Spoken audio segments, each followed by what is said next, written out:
around for 32, almost 33 years. It's a great company. We've built it from 10 people not all that long ago to 32 people today. We continue to grow. We're hiring people all the time. If there's one thing that I could do, like before my time is up at Chapman, it is making sure that we've built a company that will stand the test of time. And my goal as the current owner of the company, or one of the owners of the company, is to ensure that we can pass the ownership of the organization on to the next generation of people coming up the ranks today.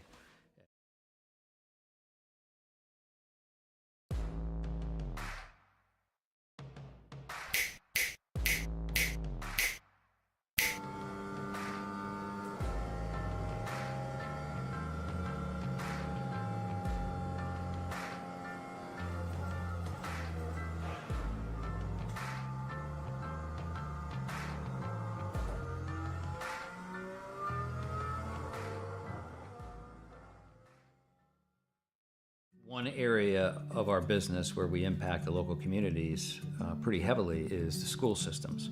So we work for school systems all over the northern part of the state of New Jersey. We operate their water systems, their wastewater systems. We do a lot of their permitting and compliance work, and we ensure that the water that the kids drink is clean. We go out and do the sampling to ensure that it's not contaminated. And we also treat the wastewater that's being generated at a lot of these facilities as well before it gets discharged to the environment. So we are supporting the local community through supporting the boards of education and the local school systems.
Welcome to South Carolina this week as the Chapman Environmental Services Cup Series gets set to bring a wall-slapping egg-shaped oval to the schedule. After that one-week hiatus, we're back here on V-Speed for the Chapman Cup Series, presented by Racing Revolution.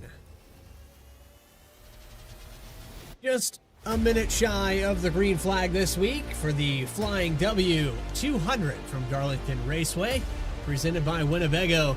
I'm your host, Bradley Cooper. Alongside me all season long, we have Alex Gagnon in the booth. And Alex, this racetrack, the track too tough to tame, the Lady in Black, we've seen it here on V-Speed before. We're going to see a lot of drivers hit that outside wall before this thing is said and done. Absolutely. You know, they call it the Darlington stripe here for a reason, because just about everyone in the field's probably going to pick one up here today.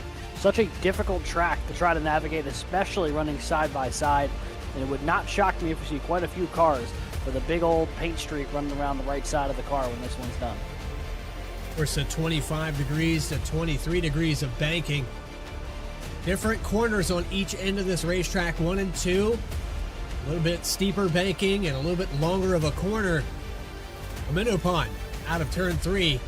They shortened up the entry to the turns 3 and 4, and you have an entirely different approach on that half of the racetrack. Drivers are going to be slowing down almost at 140 miles per hour after that long backstretch of 180 miles per hour. It's going to be difficult to pass coming out of these corners, but turn 4, notorious for making last lap passes. I can think back to Kurt Busch and Ricky Craven in 2003, where they just door banged, actually 2002, I believe, and they just rode the wall all the way around this place anyway. So it was only fitting that they rode the wall together out of the final corner. And of course, Ricky Craven getting the win there that night. Here's your race analysis. So, wrong button there. Here we go. 147 laps, 45 mile per hour pit road speed limit. Very difficult pit road to enter. You'll have to be entering pit road around the entrance to turn 3. And the apron long and wide, but very flat. So you have to be careful not to lock up these tires before you come in and commit to that pit entry. 5 tire sets available. They will be at a premium, a very old asphalt surface. 2 green-white checkered attempts. And, of course, our stage lap at lap 45. We'll take a quick look at the points here before we go trackside. Jeremy Burns with 2 wins.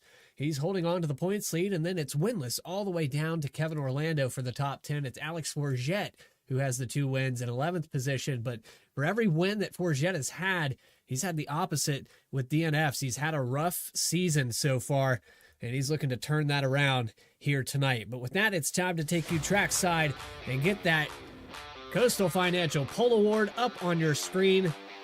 Starting on the pole here tonight, Jeremy Burns in the number 9. And our mission here at Coastal Financial is to provide comprehensive financial planning solutions tailored to each individual's unique needs and goals, with the aim of empowering our clients to make informed financial decisions and achieve their financial potential. You can find us at coastalfinancial.com or on Facebook at Coastal Financial. Rest of your grid up on the screen. Tyler Harrison will start in the 2nd position, and row number 2 is Travis Gilbert. Dakota Floyd starting in 4th. 5th goes to Kyle Stewart, and Trevor Erhardt will start in the 6th position. Alex Forget, looking to turn his season around, will start in the 7th position. Caleb Gilbert, Justin Ritchie, and Matt Robinson, the top 10. We're going to try to keep them thundering here, Alex. I think we'll just leave it at the bottom of the screen. Let's send them off right here at Darlington. Absolutely. It's just about time. It's been a long time since we've had the opportunity to go green with the off week last week, but it's finally time to get rolling again. Well, here we go from South Carolina. The Lady in Black, week number 9.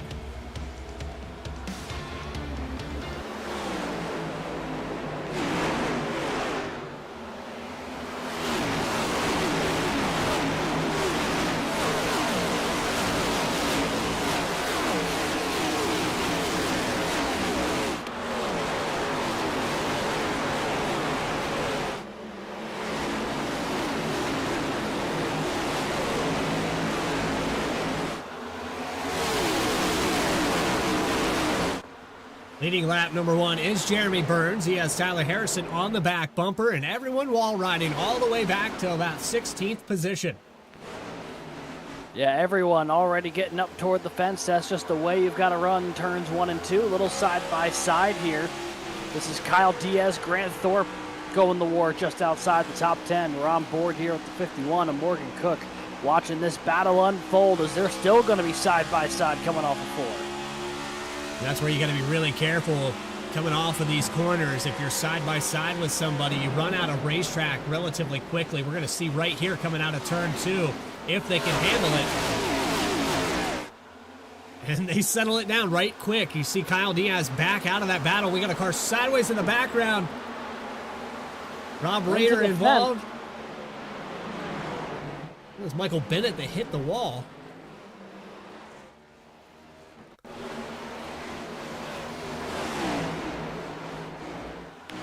Take another look at it here. Bennett, yeah, Darlington stripe for sure. Gets up into the fence, comes back down, makes contact with the 53. 14 luckily able to keep that car pointed the right direction, so there won't be a caution. But yeah, heavy damage both to the right side there for the initial wall hit, and then to the left side for hitting that inside wall. So it's going to be a tough start here for Bennett. Is making a move here late. Unable to make the pass. That was Michael Call who tried getting down and around. I believe that was Richie. Not able to make that pass. He was actually, I think, going after Trevor Keith, but fell back to Richie. I don't know if he got loose off of 4, if he was actually making a move. That angle there, it looked like he was trying to make a pass, but ends up losing ground. You can see everybody single files out. Usually they're pretty aggressive with trying to make passes, considering you get stage points for the top 10. But these guys right now outside of the top 10 are just content with riding this thing out. And if you push it here, Alex, this early, you might end up in the wall and end your day. And that's something that we saw right off the bat. I mean, you know, Michael Bennett got really aggressive off of 2, hit the wall there. That nearly brought out a yellow, but it did put him way in the back of the field, and something tells me he will be far from the only one tonight. You got to be so patient working your way off of turn 2. A lot of drivers want to get down on the throttle, especially when they're battling for position, trying to make that pass. You see, I think the 51 got a little bit of the wall there in 1 and 2. In this battle, boy. Diaz, Kyle Diaz into the wall. The Winnebago machine, driven by Dylan Picklesheimer, is around as well. Bennett almost got caught up in another incident.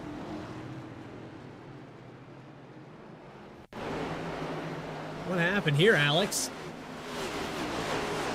Take a look here. This starts just up ahead of this. This starts with the 27 of Kevin Orlando Jr., the 26 of Kyle Diaz, and then 35 of Picklesheimer and the 5 of Sirkovich get caught up as an auxiliary bit to this.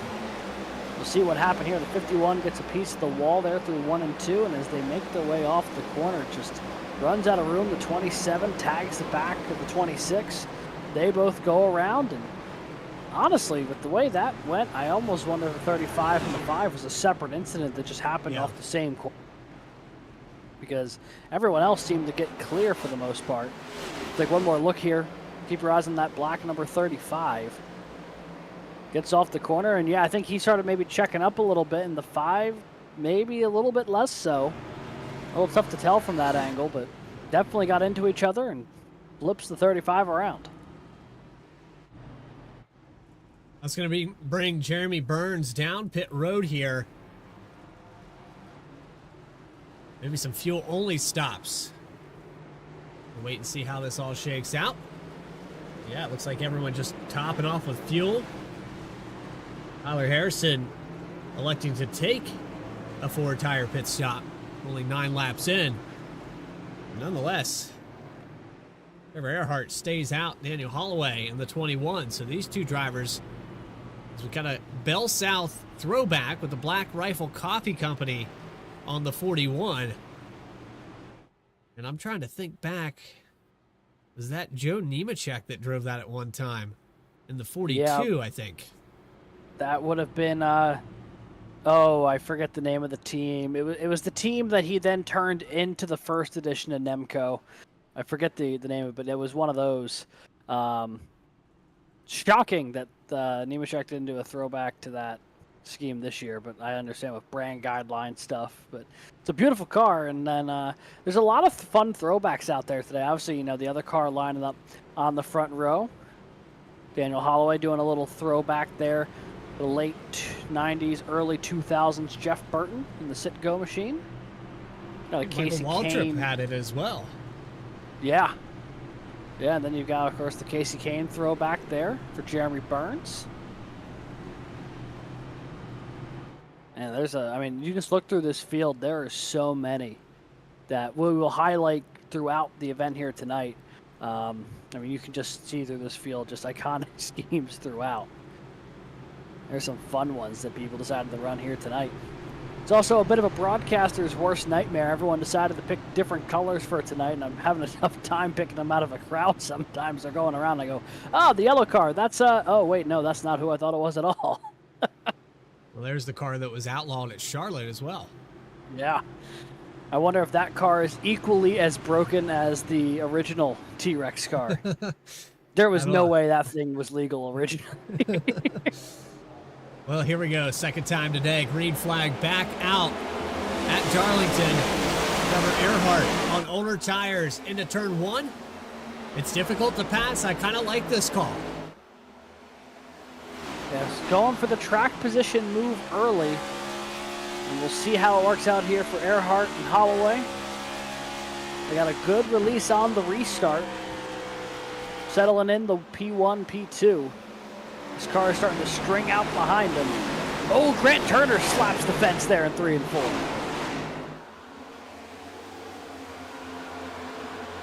The car's getting all out of sorts down the front straightaway. Big moves. Everyone jockeying for position. Justin Ritchie with some elevator moves trying to get some track position. So I was trying to fix these cameras before the day. If you missed some of the action here tonight, I apologize for that. We've got a lot of Jeff Gordon themed throwbacks out here, though. That's the Nicorette 24 car that's on the 53 here tonight. And you see another Jeff Gordon throwback behind that. You saw the T-Rex one behind that. It's a lot of Jeff Gordon now, fans I'm just out here. waiting to find the Pepsi one. You know, that's like the one that I feel like is missing at this point. They basically got every other edition of his career out there. Yeah. Then there's Brandon Richardson that's got the dietech.com. Just a lot of beautiful throwbacks out here tonight. Takes you back to the early 2000s, late 90s NASCAR. And Darlington is usually a throwback night for everyone. But you don't see this one too often. The guy leading the race right now, it's one of the more rare paint schemes. It was a very iconic one. Not very many drivers have ran this. I don't think I've seen it. It's maybe the second time I've ever seen it. On the next gen, it's definitely the first time. And right now, he is taking it to the front here. Doing a little front row Joe, potentially. Although it's usually more for qualifying. But Trevor Erhardt got it out front right now, and he is setting sail. That clean air doing wonders for him, despite the older tires. And I think this has been a very telling couple of laps here for those cars deeper in the field. That even though Erhardt and Holloway are on about 10 lap older tires than the rest of the field, Burns, Floyd, and the company behind him here have not really been able to set anything up to make the move on them to get up to the lead. It's been easy going right now for those lead two cars on the old tires. As for the lead, though, Holloway does get to the inside off of turn 2. Very difficult to do. And the 9 of Jeremy Burns going to try to follow suit. But these two that are fighting for the lead as the 21 completes that pass have the same distance on their tires. So it's kind of unusual. But I think maybe Trevor Erhardt fading out a little bit quicker than Daniel Holloway. And Jeremy Burns not able to find his way around the 41. Yeah, and now getting to the back bumper of Erhardt, they got quite a run here on Holloway. And just like it did a lap ago, this time it's Erhardt getting around the 21. And I remembered what team it was. It was the Sabco Racing Bell South machine. That's who's taking the lead here, the 41 machine in the throwback. And now we've got ourselves quite the cluster here for P5. Look at this, side by side, multiple rows deep. Not something you see very often at Darlington, but they're sorting it out now. On board with Travis Gilbert here, running in the 6th position, but looking for more as it gets to the outside of Robinson. That was Dakota Floyd. They got a little loose there off of turn 2. Checked these two drivers up. The 11 had nowhere to go, and that allowed Travis Gilbert to the outside.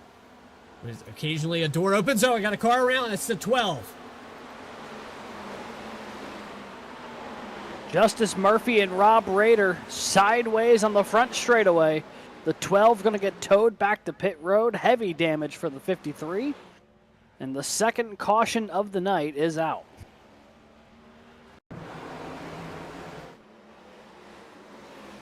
Car up near the wall here. He's got loose. Yeah. And oh boy, heavy contact for both of them into that inside wall. And the front end of the 53 completely caved in. The 12 gets towed back to pit road. Rader and Murphy, heavy damage there. Not been a kind start to Darlington tonight for Rob Rader. Got a piece of the opening incident, and now this one as well. Significant damage.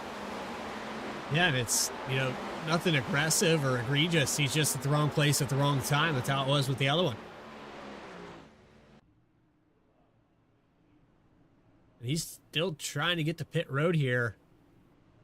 I think he's waiting on pit road to open.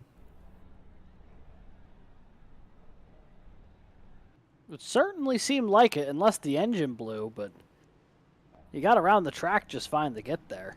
Yeah, I think his engine popped. Oh, yeah. See no RPMs. He might have shut it down.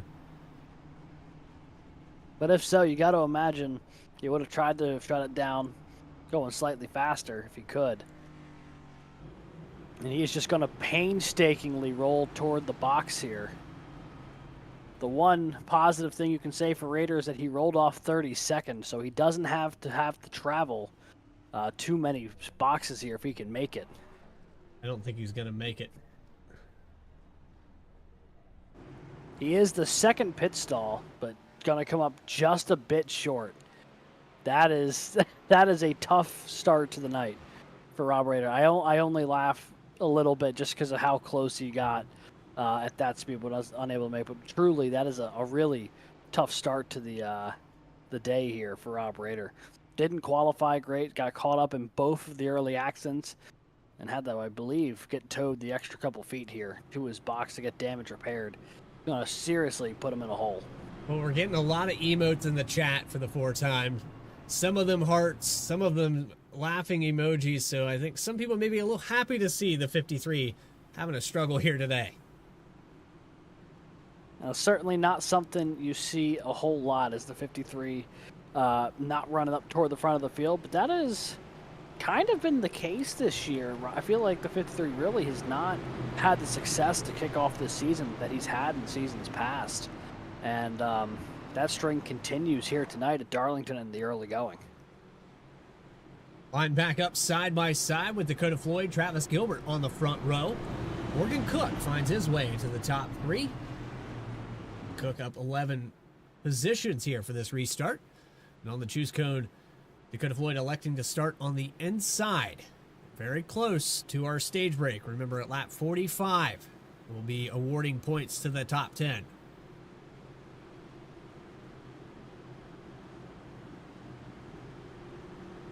So I got to ask here, Alex, from what you've seen so far, 2 cautions in this first 20 laps, do you think the intensity picks up here for the stage, or do we dial things back a little bit?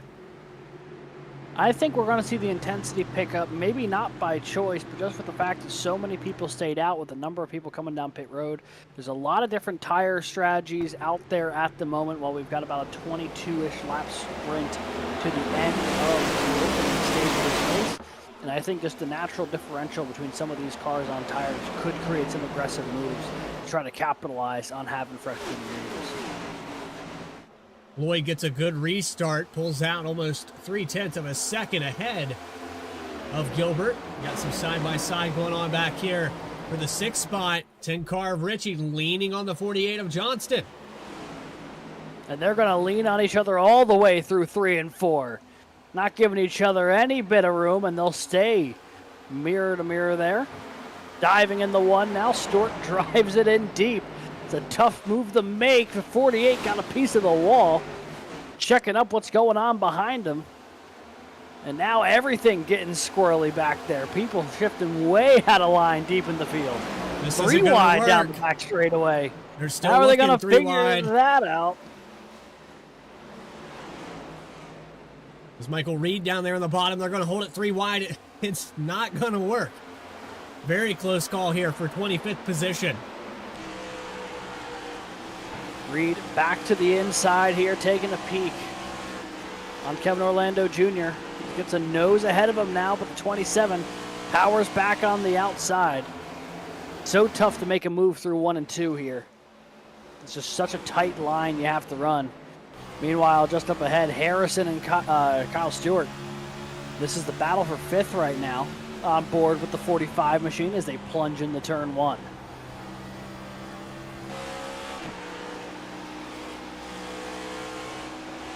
And the Little Trees NASCAR Thunder machine getting a big run here for the 4th position to the inside.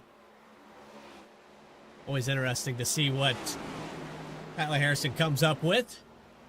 He'll get a good exit here off of 4. He'll clear. And I think I misspoke there a moment ago. It was the 10 car of Stewart. I think I called him Richie, so I just wanted to correct myself on that. I realized my mistake. I saw the 55 just behind that. So apologies there to Stewart or Richie. I know they're teammates, so I don't think it's a huge deal. 54 leaning on the back bumper of Jeremy Burns, back to 12th here. Yeah, Burns trying to work his way back toward the front. He's got Caleb Gilbert right behind him. And Caleb Gilbert there, he's in a side-by-side battle with Matt Robinson. A couple of side-by-side battles there going in the 1. A Couple of cars too wide trying to get that one sorted out. Looks like they will, at least temporarily. Now Burns looks to the inside. The Sirkovich going into 3 and 4. And boy, 3 wide again back in the field. They just love going 3 wide in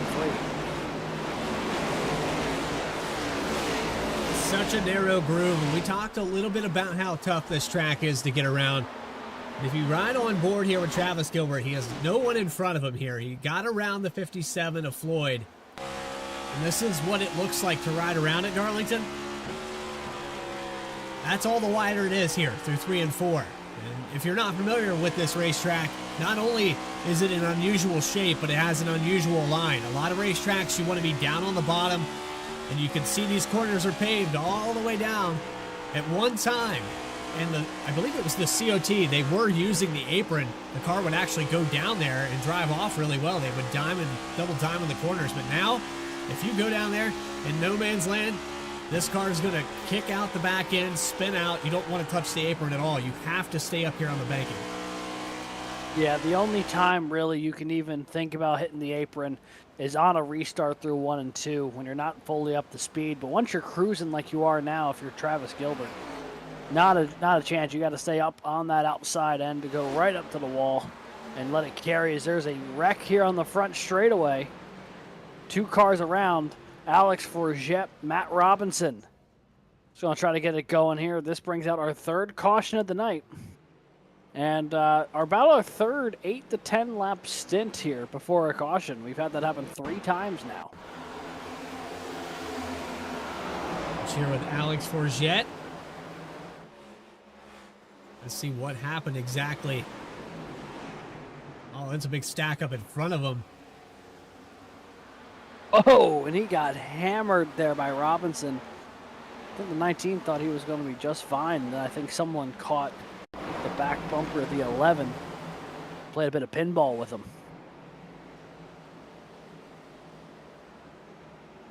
So the 11 saw the wall touch there from the 5 of Sirkovich. And I think he was trying to avoid maybe if that car was scrubbing speed. Watch it one more time from the gyro camera. Watch right here in front. Sirkovich is going to hit the wall here in 3 and 4.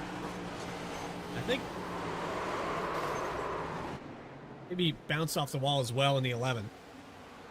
Yeah, it was just everything got checked up. Everything got stacked up. Looks like Alves got caught up off the wall there a little bit as well.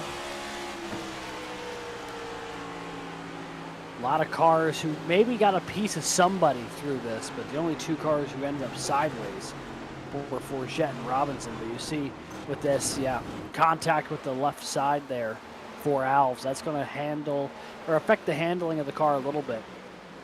But he definitely did not get the worst of that. That would be the 11 and 19.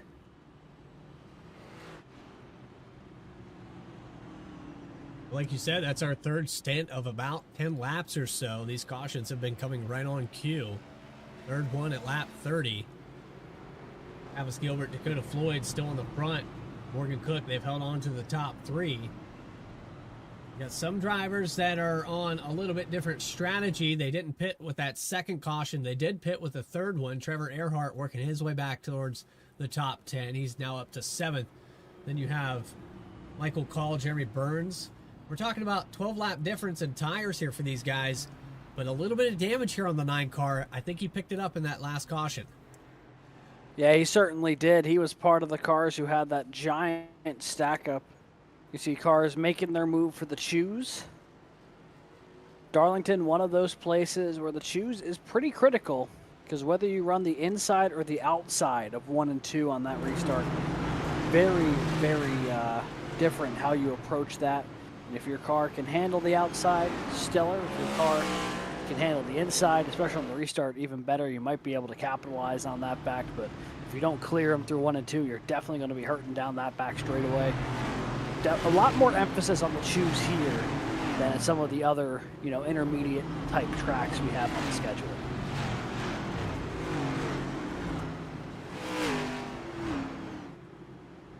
So the importance of the choose goes to the outside on the 22 of Gilbert. I think the main thing is on these restarts, you want to try to jump as soon as possible in that box and maybe change your timing every single time you go to that restart zone, just to keep the guy to your inside or your outside off a little bit. It helps you go single file into the turn one. It really helps you get the drive off of the corner. You can run your own race. You really have to race the track and not the cars around you. So if you can avoid that, as you can see here for Gilbert, he's going to go into turn one with an excellent jump, and that'll leave the guys side by side behind him. Got a huge jump on the restart, pulls away a little bit from the field through 1 and 2. Harrison capitalizes getting around Floyd. He'll jump into P2 now and set his sights on the lead. It's more 3 wide going into turn 3. Now they'll break it back down to 2, but a lot of double file as there goes the 13. Al Likens spinning down to the inside. Catches that wall. We are back under yellow. Third straight caution out of turn 4. And what a crazy avoidance for some of those drivers. I was looking back. I think the 9 of Burns just barely got by with that. Go back on our V-Speed Instant Replay here.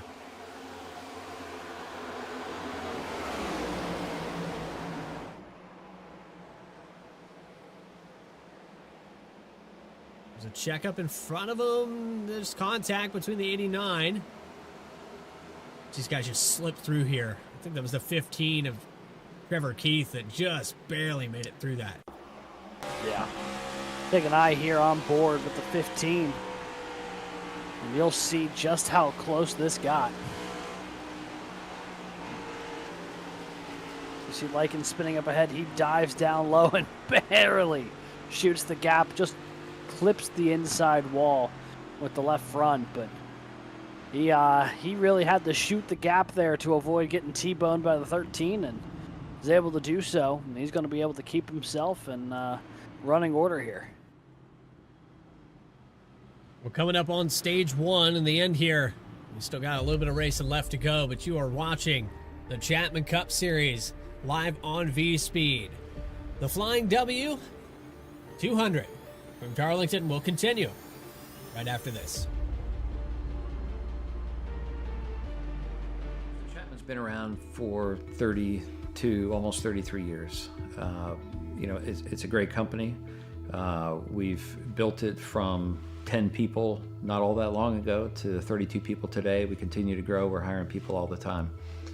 If there's one thing that I could do, like before my time is up at Chapman, it is making sure that we've built a company that will stand the test of time. And my goal as the current owner of the company, or one of the owners of the company, is to ensure that we can pass the ownership of the organization on to the next generation of people coming up the ranks today.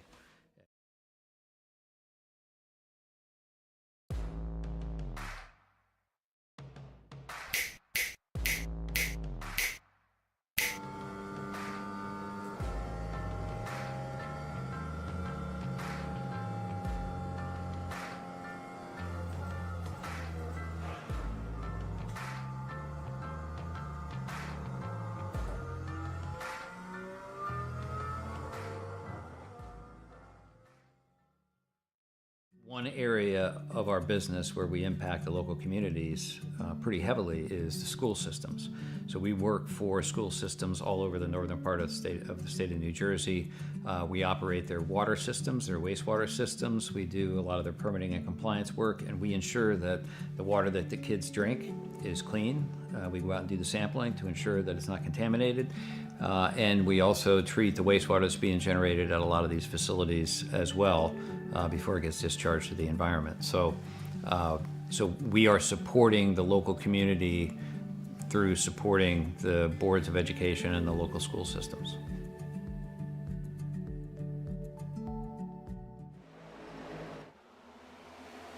Welcome back here to Darlington Raceway. The green flag has just flown at lap 39, and it is chaos all the way through this field. I think somebody told them stage 1's about to end in just 6 laps time when they cross that stripe. Yeah, that they do. And, once they at least hit lap 40, if there were to be a caution before that, that would be considered the stage. So everyone really going for it now, fighting for every position, trying to get those extra points inside the top 10. We're watching here on board with Caleb Gilbert running in the 8th position. Trying to track down Sirkovich. Gets a great run off of turn 2 as the 5 got checked up. Everyone trying to move to avoid. And they are flying down this back straightaway right now. John Fike hit the wall there coming out of 2. Got him a Darlington stripe. This is the last car in the top 10. He's going to have to fight hard. He has Brandon Richardson and Kyle Stewart all over the back bumper here into 1. Kyle Stewart there took a look to the inside, just wasn't able to complete the pass there that time around. He'll settle back in behind as we go 2 wide there. Morgan Cook, Dakota Floyd for 3rd, side by side. Cook's got the outside lane. He'll be able to hold on to 3rd for now. And now here comes Erhardt. The old Sabco machine taking a look to the inside, trying to get around Floyd. They're going to be side by side here. Here comes the run off the corner pole. Man, neither of them gave an inch, and they nearly put it in the fence. They are ripping it right now. 41, a little bit fresher tires than the 57. He will prevail coming out of turns 3 and 4. Now to the inside just behind that, Caleb Gilbert with his fresher tires trying to crack the top 5.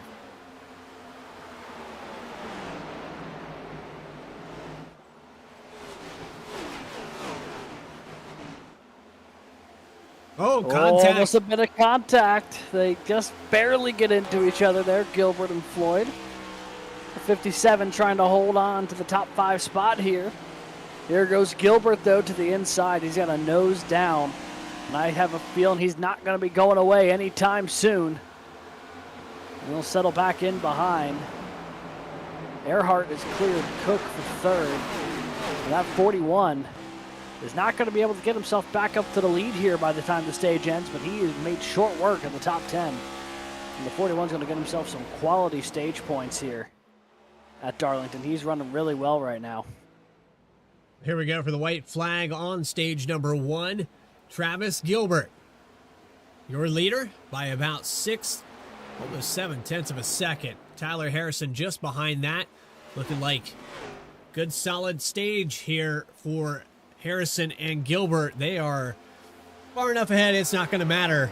Then Trevor Erhardt works his way back to 3rd, but there's a fight back here as the 22 comes off of the corner. They're 3 wide here going into corner 4. This is all for the top 10. Sirkovich is holding on to it. 89 to the inside. Is Michael Call going to get it at the stripe? He will by about a thousandth of a second. Wow. Just barely across the line. So there's your top 10. Travis Gilbert, your stage winner here at Darlington. Harrison, Erhardt, Caleb Gilbert, Morgan Cook, Dakota Floyd, Richardson, Turner, Fike, and Call. Gotta get the stage points here. Look at this move off of 3 and 4 that Michael Call uses to get that last stage point here on the 5. Just rips it down on the low side.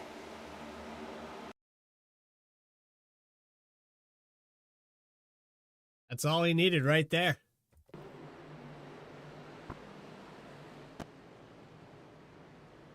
So there's a look at your stage winner. And we finished it under green, but that kind of fell right in that wheelhouse of the 10-lap stints that we've been running. Does that trend continue here for the remaining 100 laps? Well, we'll start right here on pit road. A lot of takers coming down for fuel and potentially tires. Led by the 22 of Travis Gilbert. It's going to be the first one into his box. Tyler Harrison, though, slightly closer to the exit of pit road from his box. Very curious to see who wins this race off pit road between these two. Gilbert into the box slightly faster.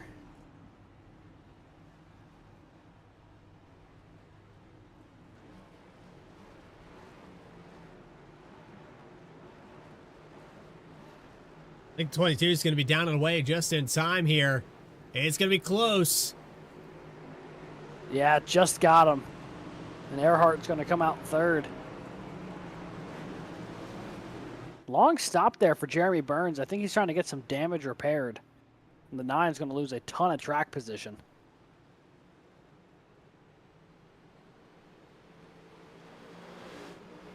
There you go. Travis Gilbert holding on. But Justin Ritchie and Grant Thorpe have stayed out with 10-lap older tires.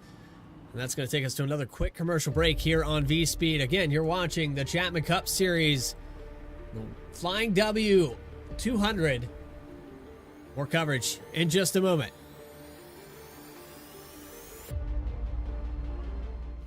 Racing isn't easy, but experiencing it is. iRacing puts you in the driver's seat with the industry's leading sim racing game. Drive on laser scan replicas of the greatest racing circuits from around the world. Go head-to-head against other drivers chosen by skill-based matchmaking to ensure competitive racing at every level. Compete across all your favorite series. In officially licensed cars, engineered to deliver the most accurate driving experience possible.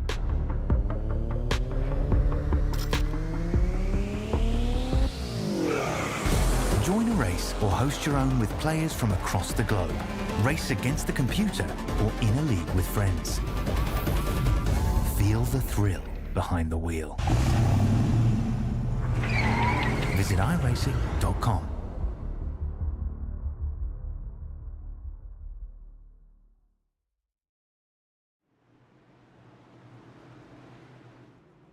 All right, folks, we are back here live on V-Speed, the second and final stage here from Darlington. Underway, it'll be Justin Ritchie leading them down to turn 1. Grant Thorpe, Travis Gilbert just behind him.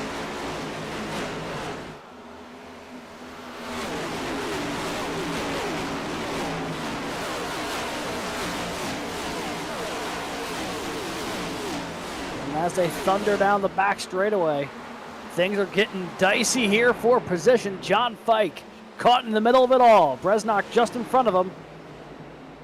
Car's getting up into the fence just above him. It's been a busy time on these restarts. Everyone fighting for every position they can get. This is just at the inside of the top 20. There is the 4, Bresnock, who's got a mirror full right now of John Fike behind him. The old Ernie Irvin throwback.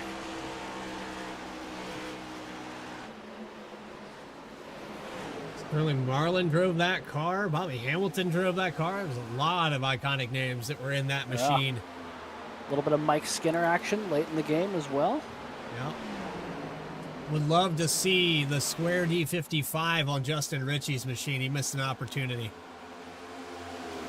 Well, the opportunity he hasn't missed yet is being able to lead some laps here. He's been able to pick up a couple, but that might be under pressure soon as Travis Gilbert clears Grant Thorpe, and the 22 now going to be roaring up to the back bumper as we make our way on to lap 53.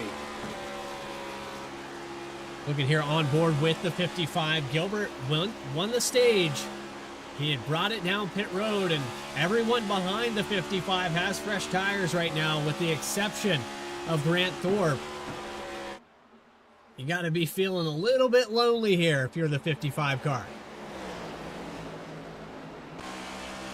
And I think the pressure of that's going to kick in right about now as Gilbert is going to dive to the inside here. He's going to look to make the move for the lead, and he will before they even hit the center of the corner. So Travis Gilbert back in front here at Darlington. That 22 machine's on rails right now. That thing is wicked fast, and it is already starting to separate from the cars behind him. The car he has to keep an eye on is that 45 of Tyler Harrison, who's on a similar strategy as him. He's up to third. Looking down the backstretch there, the 10 of Kyle Stewart was all the way below the white dotted line. Now makes contact here with Parker Johnston. Johnston up into the wall. Got a Darlington stripe there for the 10. Everybody going to tap this wall going for lap 55. Jump on board here, Kyle Stewart. Still be rolling to the corner. Takes a look to the outside of the 91. Not going to be able to make something happen there, though. Right now, running in the 17th position is that number 10 machine. A lot of cars all nose to tail directly in front of them, though. Not a whole lot of separation from these guys. Yeah, you've got 10th all the way back to around 18th position with Johnston. And now side by side between Diaz and Keith. 26. Remember, caught up in the very first caution here tonight on recovery, and the car that was involved with him, the 27, just ahead of him. Keith actually got into the back of the 26 here.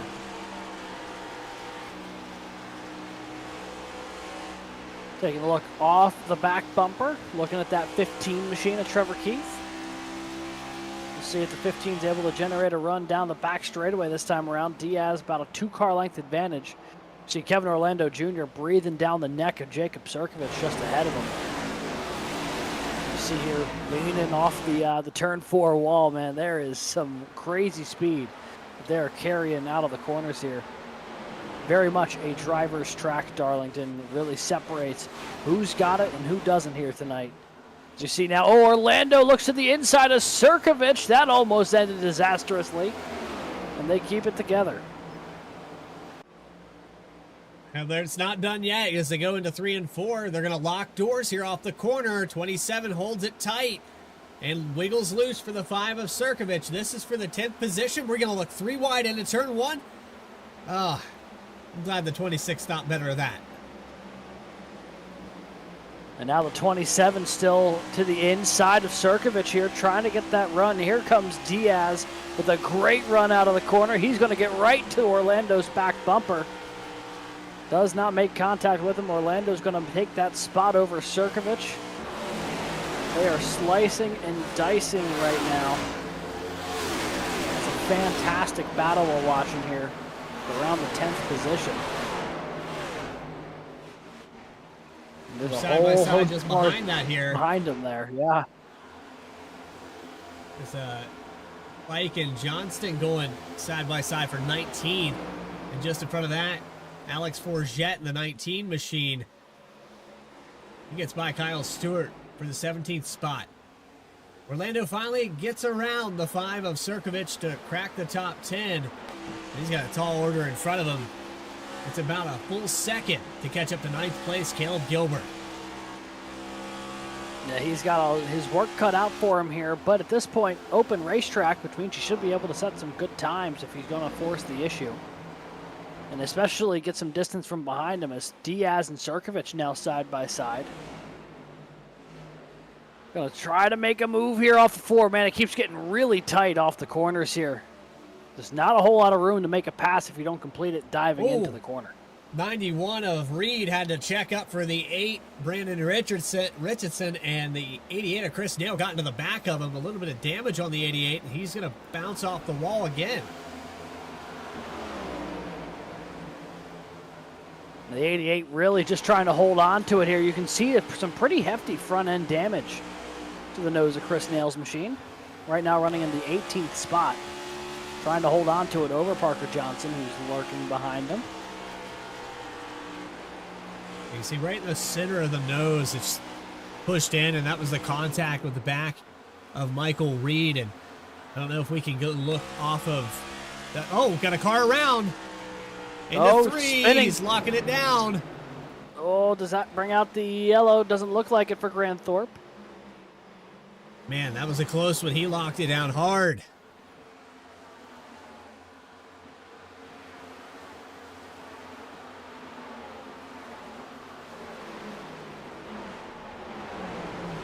Fantastic job of preventing that car from coming back up on the racing surface. But what we need to look at this from the blimp camera. It looks like the 57 just comes up into him. Yeah, they're running each other so tight down the back straightaway, but that wall obviously doesn't maintain a perfectly straight line down the back and just ran out of room a little bit there. On board here with the 57. We'll see what he sees coming off of turn 2 here. You can see there's the 77 of Thorpe just alongside. And yeah, I mean, that's a little net code there, honestly. Yeah, I mean, there wasn't really there wasn't really an adjustment from either of these guys, and unfortunately, that's just the way it goes for the 77. That being said, so a lot of time left in this race to work his way back up toward the front of the field. We are, I believe now, just nearing the halfway point. And here's the onboard camera view with Trevor Keith. Looks like he's communicating with somebody about something right now. Probably talking about their pit strategy. I know that'll be coming up here shortly. These guys about 20 laps on the stint, but another 25 laps, I'd say bring it down pit road. Yeah, I mean, the estimated fuel window here at Darlington, about 35 laps or so, and they've run 20, and that might be it. Cirkovich wicked sideways. The 5, I don't know if he lost it. Big save there from the 15 to avoid him. And we were on board with Trevor Keith. So I think Cirkovich saved it, but oh boy. I didn't even see Trevor Keith blink on that one.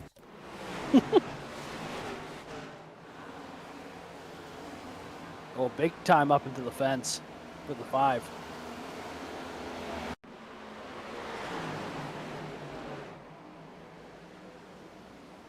That one also looks to be a little bit of net code potentially with him and Richardson. Gets the 5 into the wall. Everyone has to get up and around him. It's been a tough night for the 5 of Jacob Cirkovich. Anytime he gets some track position, he's getting caught up with somebody. Now falls back to 18th. But to what we were saying just before that, the estimated fuel window here, depending on how aggressively you try pushing, it's about 35 laps. These guys have probably run just south of 25 on this car and since, so I'd imagine here in about 10 laps or so we'll be seeing some drivers coming down pit road, getting fuel, getting tires, and trying to get ready to go for another stint of this one. This is not a race for the weak of heart here at Darlington. It's a tough track and tough conditions. Riding on board now with Tyler Harrison. You can see the lead to Travis Gilbert, 1.7 seconds ahead as they carry on for lap 71. Gilbert now has led 38 laps and has a stage win. So an excellent point stays so far for Gilbert. And he's looking to get the most laps led. That's going to tack on even more. Yeah, he is just cruising right now at the front of the field. Doesn't have any lap traffic to worry about. Doesn't really have any pressure from behind. Just doing his thing, putting out a gap. As Erhardt is on the back bumper about of Tyler Harrison. It's about a 2-3 car length gap. And these two cars running fairly similar lap times over the past several laps.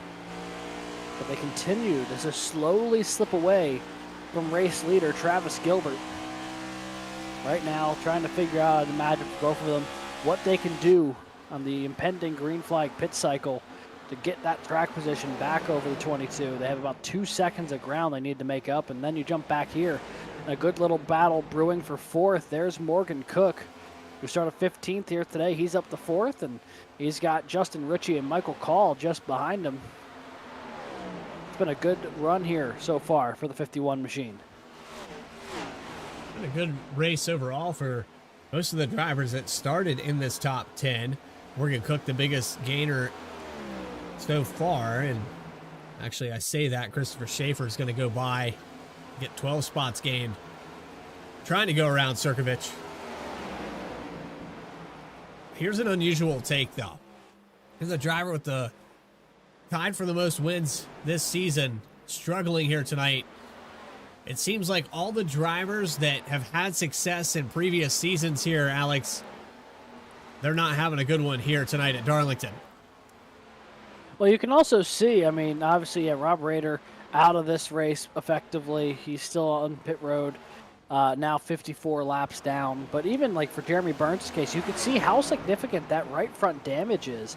And even as he goes to make this 3 wide here with Schaefer and Cirkovich, the 9 just does not have the speed it necessarily needs to get up there and really battle right now.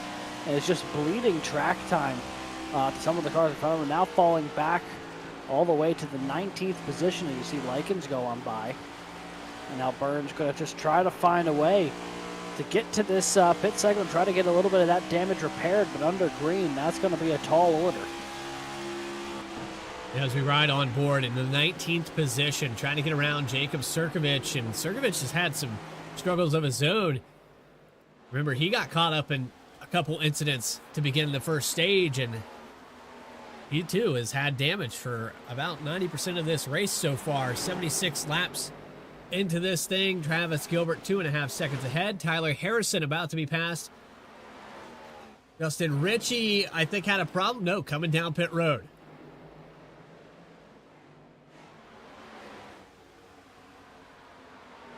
You see the 55 going to be kicking off this pit cycle here. He's pitting from inside the top 10. He had about 38 laps on his stint, so I think that's the fuel window you were talking about 35 or 38 laps. He pushed it to about as far as it would go.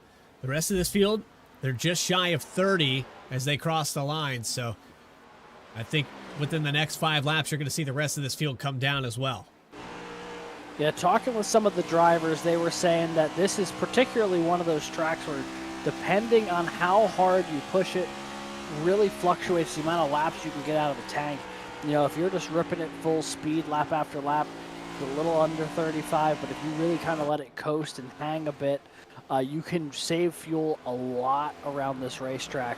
And you get a little closer, say, to like 37 or so. So it's not shocking that we just saw Justin Ritchie come down after a 38-lap stint there. And it looks like we have a couple more takers now making their way down pit road. Grant Thorpe in the 77 coming in for service. We also have the 11 of Matt Robinson leaving for service. I think he missed his box. No, he's up. Okay. Sorry about that, Matt. I didn't realize, yeah, you were a little further ahead than that. Started up in 10th. But pitting deep in this field, and Robinson a couple laps down.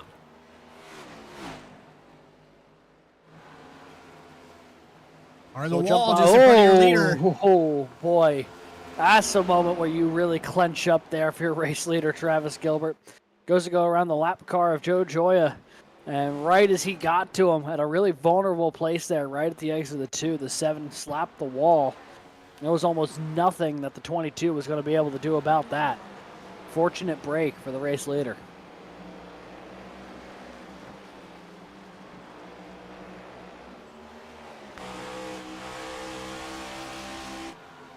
And it gets tight out of that corner anyway, but when a car hits the wall, it tends to bounce off that exit and makes even less room. If you're setting up your corner normally and not predicting that to happen, as you see here, he's going to meet up with the 48 machine. You just got to strategically plan every one of these passes on any lap traffic you might encounter. And that's the hardest part here at Darlington is, you know, you sometimes just can't help when you catch people. As you see the 48 there at Parker Johnston now, just behind the 22. More takers for pit road here. Here comes Alex Forget. I believe that's Kevin Orlando amongst others. Matt Robinson still on pit road, still trying to get something repaired, I think, on that 11 machine. It's been a long stop for the Valvoline throwback.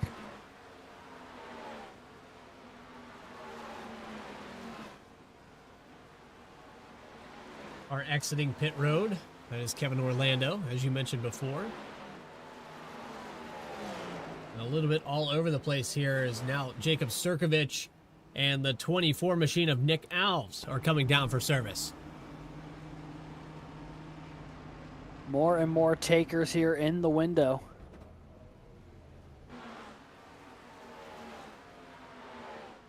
See more cars piling in. There's Joe Joy. There's Tyler Harrison and Travis Gilbert.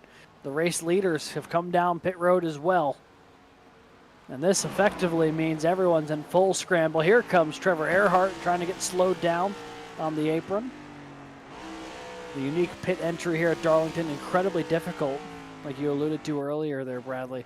You see a lot of these drivers doing a good job getting down the speed here, but definitely not the most seamless of transitions from racetrack to apron here. No.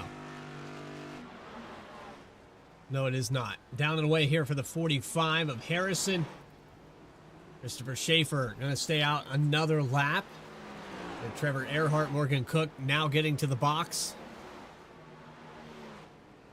And everybody going to take 4 tires. There's no way you take a gamble here on 2 or a fuel-only stop. Morgan Cook really deep in the box there, but good enough apparently. I'm actually kind of shocked. Yeah, but I'm actually kind of shocked that let the pit stop still commence. And he was basically falling out of the box. The 51 down in the way, as are a number of others. Trevor Keith, one of only about 2 or 3 cars yet to come down pit road, it would appear. He's just cruising. He'll get a point there for the lap led. And got to imagine he's thinking about coming down pit road pretty soon. Speaking of which, there we go.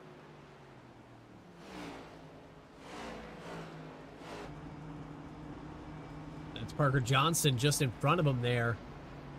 48 car. 1 lap down here. As it cycles through, we're going to see these guys get back on the lead lap. But because Trevor Keith stayed out, if the caution were to come out right now, half of our field would be a lap down. We only have 11 or 12 cars on the lead lap, and we still have about 29 of them up to speed. Here comes Christopher Schaefer, who stayed out as well. And I think the lead's going to cycle back out. Oh, he's having a tough time getting it settled down. He got in there, though. Well, he almost overshot it. This is exactly what you were talking about, why it's so hard to get on the pit road here. Yeah, you got to commit to the flat spot there by turn 3, or you're going to overshoot it. You're going to find yourself some pit barrels, and we haven't had that happen yet, so we haven't had to bring up the KSX graphic yet. No one wants to be the first. We almost had one the first time around, but not so much since. Justin Ritchie cycles out after those pit stops to the 2nd position. He got around Tyler Harrison, and it's been a stellar day on and off pit road. You want to talk about fast. Now, I will say, he did get a little bit of extra fuel or something here on the strategy. In the box was 15.1, so that's where he lost a little bit of time. Where he made up for it was he short pitted these drivers. He was one of the first drivers down pit road. And I think right now, the way it sits, he's only about 6 laps different than Tyler Harrison.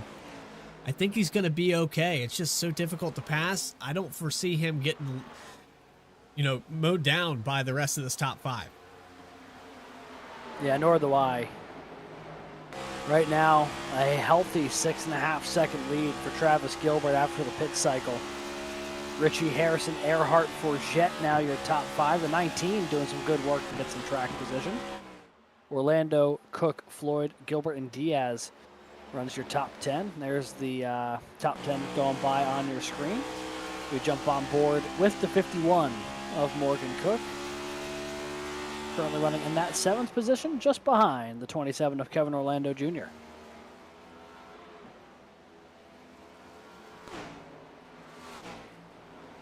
So tonight, it's been a little bit caution heavy in the first stage, but it has cleaned up tremendously here in stage number 2. We went back green somewhere around lap 49, and I don't think that we've had a caution since stage 2 started. I might be wrong on that, but I don't think we have. Nor do I. You see there, 5 cautions, 12 lead changes. And after a bit of a messy opening stage, they've really settled in here and are just flying lap after lap. They have really gotten themselves into a good rhythm. Speaking of rhythms, here comes Kyle Diaz trying to make a move on the 24 of Nick Alves, who's trying to hold on to that T-Rex machine, who already has a little bit of damage. Diaz going to slide on by, take away P10 on track. Been a bit of a quiet night as far as race pace here for the 26, but he has been all around the action in that mid-pack where the battles and the cautions have been going on. He's had a busy night up until the pit cycle. I think Nick Alves actually being scored 1 lap down. He had some damage that he came in to repair and didn't get off pit road in time. Remember, there was an incident earlier in this race that did not bring out a yellow and kind of set some of these guys back behind the 8 ball. They've been off on speed. since that happened. And mentioned there with Jeremy Burns, he's one of those drivers that's had damage since the first stage and has not had an opportunity to repair any of it because we haven't had a yellow since then. Yeah, and that's the tough part for these drivers who are nursing damaged race cars right now. You just kind of need a caution the fall to give yourself and your team an opportunity to try to work on the car. But when you have these long green flag runs, it's just constantly about trying to maintain what you can, keep whatever speed you can, and then you just gotta hope. Right now, Burns up to 15th, but 20 seconds off the lead here. As Travis Gilbert continues to set just a blistering pace up front. Here's the battle for second. Harrison and Erhardt only about 2 car lengths away as they make their way into turn 1, and just behind them, good battle here, Justin Ritchie, Morgan Cook. They're trying to settle that out. There goes Orlando as well. The 51 clears them both. Here comes Dakota Floyd. It is getting messy here from 5th through 8th. I said that the 55 wasn't going to get mowed down, but I stand corrected. Once he lost 1 spot, he's lost about 6 more. He was up in 2nd. Now he's going to fall back to 9th.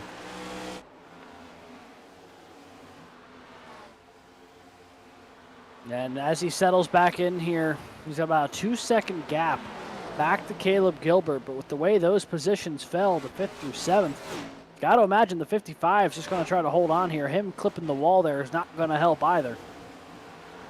Caleb Gilbert and Kyle Diaz trying to track him down. Another close battle here between Dylan Picklesheimer, Michael Call. And then there's Nick Alves there in the mix. This could work to the advantage of the 35. This is around the 11th position here. On board here with Picklesheimer. He obviously was caught up in that opening caution of the night. He got spun around there around lap 10.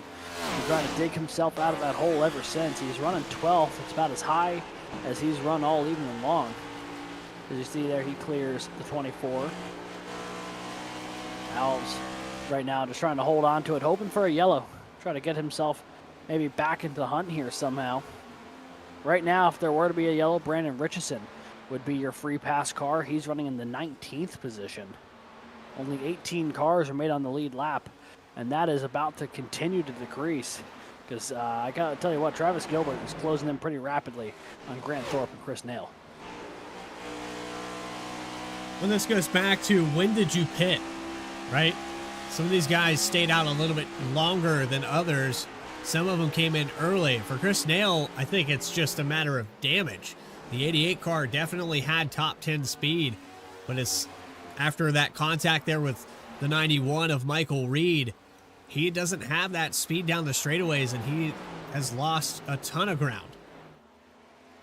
Yeah, he definitely has. And you see, here comes the 22. He's just closing in on both of them. I mean, this has just been a blistering back half of the race here for the 22. You see, he just drives right up to the back bumper of the 88 machine. Chris Nail and the Dale Jr. throwback. On the outside, Travis Gilbert and the vet the track number 22 to the inside. He'll take that spot away in the sense that now Chris Nail runs 1 lap down and Grant Thorpe about to suffer the same fate. The one good thing, though, for these guys, right now they're the battle for the free pass, and they're side by side. Nail actually going to take that spot away from Grant Thorpe, and he'll move into that free pass position. The way this field is spread out, though, it's going to take something dramatic. We were seeing a lot of 2 and 3 wide because of those restarts and, you know, cautions breeding cautions. We've seen that several times here on V-Speed. But what I'm most impressed with is some of these drivers with the flip on the strategy have figured out a way to get into the top 5 that because we didn't have those long green flag runs in stage 1, they never really had an opportunity to do that.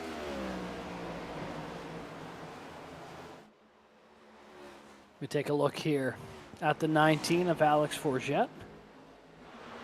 He's up a couple of positions, but trying to work his way potentially into the battle here for second. He still has about 2 seconds to cover in order to do so.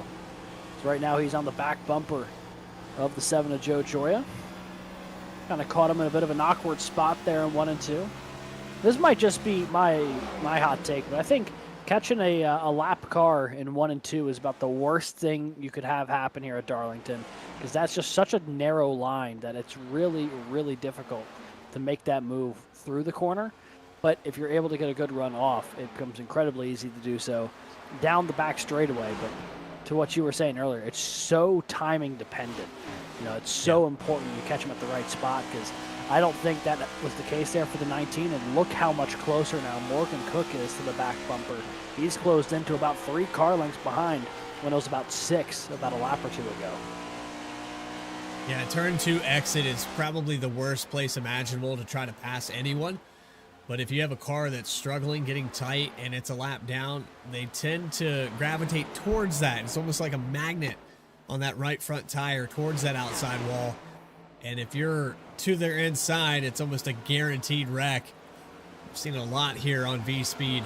And some drivers, you know, when they end up a lap down, they get a little bit more aggressive. They're trying to fight and keep that car at least competitive if a caution does come out. But here at Darlington, that could end up causing the caution. You start to race the cars around you. Remember, that's the disciplinary part of this racetrack, is racing the track and not the drivers. It can bite you really quick. Yeah, it really can. You got to, that's the thing. You got to stay focused at all times. You can't lose sight of your goal here, because the moment you start racing those around you and not the track, that's when the track reaches out and grabs you. As you see Caleb Gilbert here going to try to slide to the inside of Orlando. This is the battle for 7th on track right now. Oh, a bit of contact on the wall. Boy, hard contact with the wall there. This slid right up and put the 27 in the fence there. Aggressive move from the 54. Trying to take that spot away, but it worked. That's one way to do it, I guess. Oh, meanwhile, up for 4th. Got a good battle going. Cook trying to get the spot away from Forget. Dakota Floyd right there as well. 3 cars under a blanket. 4, 5, 6 into the wall goes the 51. The 19 now right to the back bumper.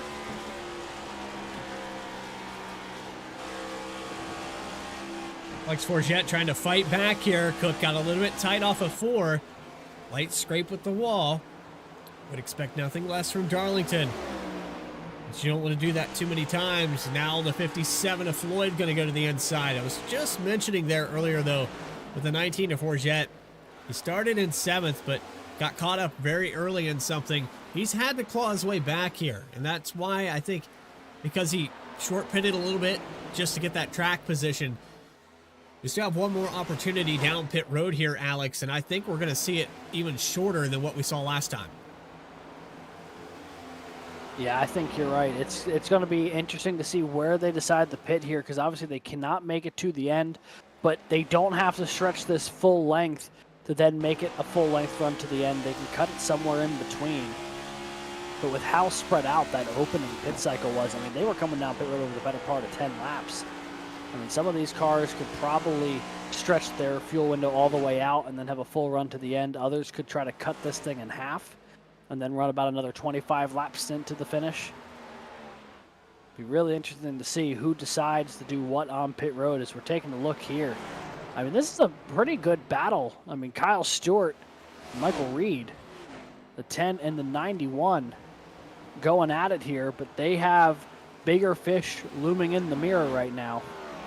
There is Travis Gilbert trying to catch up to him. And, you know, that battle right there, well, I guess actually the 10 is several laps off the pace, but the 91 is 15th.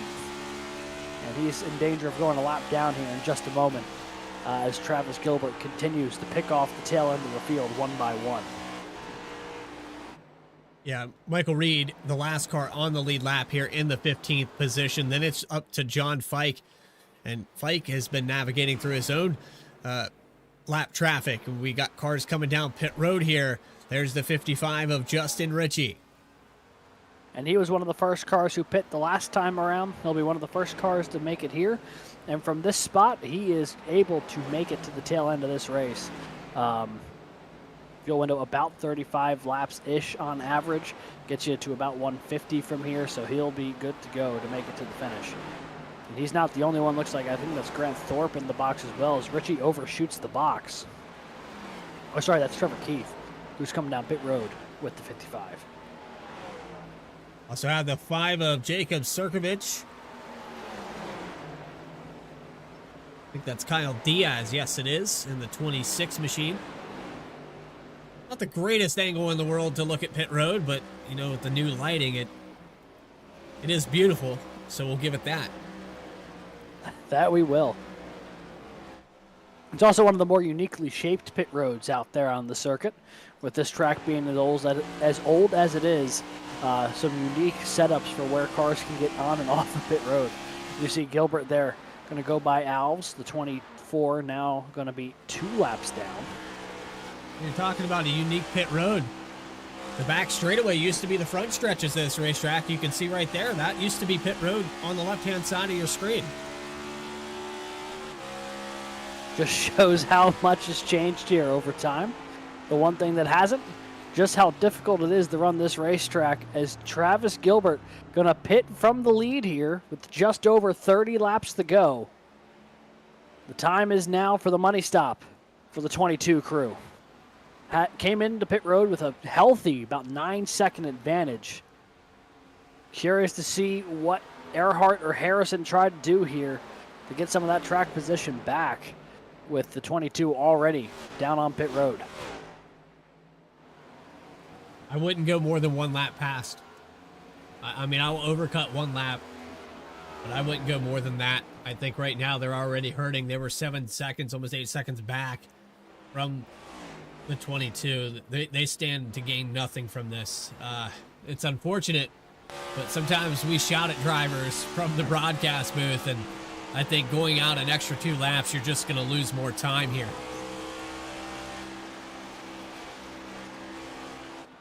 So you see Erhardt now coming off of turn 2, leading some laps. There goes Gilbert down and away. And a lot of cars had already come down pit road, so the 2 cars running second and third, Harrison and Erhardt, 2 of the last cars to actually make a stop here. Things are getting really dicey with cars on fresh tires, cars who are not. Man, everyone's trying to sort themselves out right now. There's Dylan Picklesheimer, who cycled up the 4th. He's on older tires as Morgan Cook goes up and around the high side to make that move. Cook, even though he's a lap down right now, running in the 7th position, and is 3rd of those who have already come down pit lane. Just ahead of Dakota Floyd by about 11 seconds is the 22 of Travis Gilbert. For every lap, there they come. Finally down pit road here for Harrison. And it looks like Dylan Picklesheimer is going to come down as well. Remember, Erhardt came in just a lap prior to that. So you're playing that guessing game of who's going to blink first. But if you blink too late, it doesn't matter. Whatever was going to happen, happens. I think right now, the way it's going to cycle out, the 22 is going to have probably another 2 to 3 seconds of a lead once these pit stops are all said and done. Last couple takers there was Picklesheimer. So we'll jump up to Travis Gilbert. See where he'll cycle through on this one. He just puts Jeremy Burns there a lap down. But a tough break for the 9. A little bit of damage. Just has not been a caution for him to try to get that repaired. And we'll see where the 22 cycles out here. Oh, it's going to be over 10 seconds.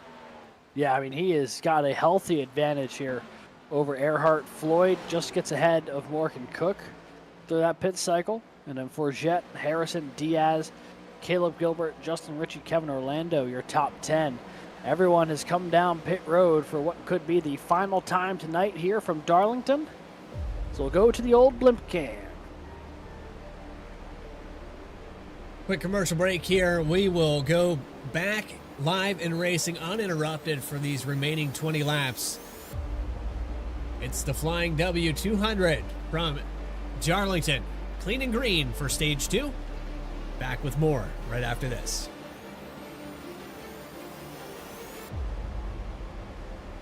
Chapman's been around for 32, almost 33 years. You know, it's a great company. We've built it from 10 people not all that long ago to 32 people today. We continue to grow. We're hiring people all the time. If there's one thing that I could do, like before my time is up at Chapman, it is making sure that we've built a company that will stand the test of time. And my goal as the current owner of the company, or one of the owners of the company, is to ensure that we can pass the ownership of the organization on to the next generation of people coming up the ranks today.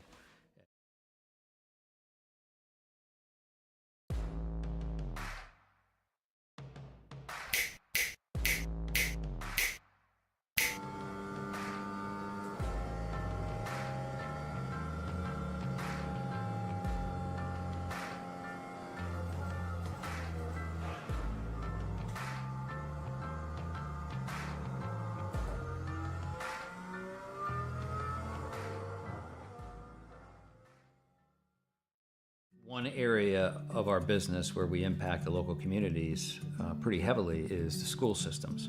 So we work for school systems all over the northern part of the state of New Jersey. We operate their water systems, their wastewater systems. We do a lot of their permitting and compliance work, and we ensure that the water that the kids drink is clean. We go out and do the sampling to ensure that it's not contaminated. And we also treat the wastewater that's being generated at a lot of these facilities as well before it gets discharged to the environment. So we are supporting the local community through supporting the boards of education and the local school systems.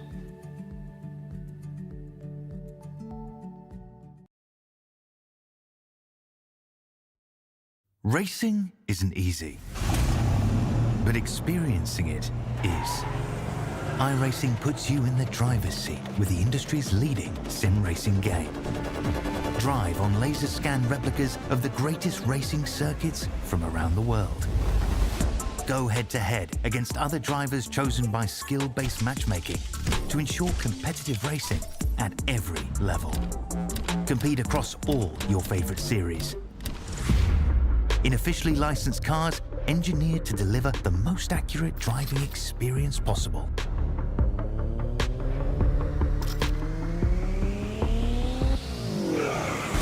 Join a race or host your own with players from across the globe.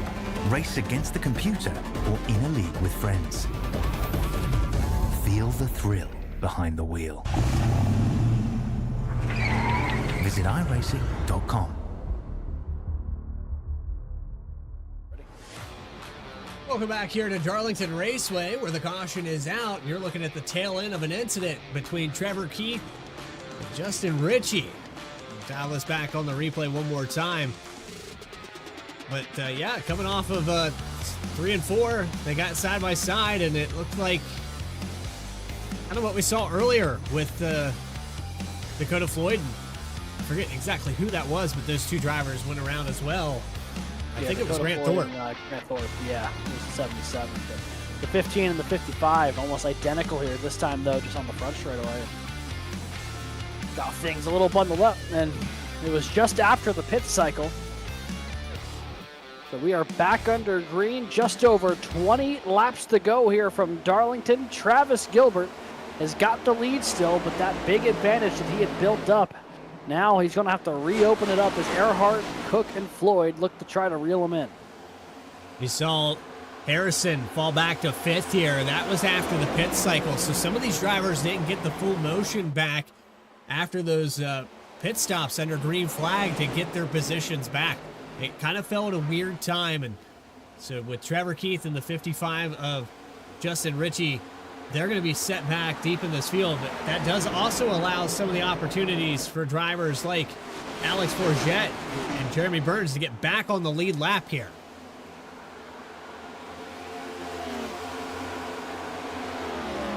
See a little side by side here. Oh, big move from TK. Trevor Keith went flying down to the inside there trying to make a move happen. I think he thought against it at the tail end of it, but he almost made it 3 wide there. Trying to reel in the 35 at Pickleside. It's 14 through 16. There's Justin Ritchie trying to make the move on Justice Murphy, who got caught up in an earlier incident with Rob Rader. The 12 was able to return to the race. The 53 was not. Although Justice Murphy is scored 4 laps down in the 24th position. We're looking up here at the top 5. Tyler Harrison on the back bumper of Dakota Floyd has a good run down the back, or front stretch rather, out of turn 4. How about Morgan Cook finding his way to the top 3 again? I know this is one of the favorite tracks for the 51 team. Absolutely loves this place. We talk a lot about some of the drivers that circled this on their calendar. It's similar to Dover or Richmond, tracks like that, where they're very unique and they're kind of a one-off. You don't go to another track like it. No, it is very much its own entity. There is not a place quite like Darlington just about anywhere.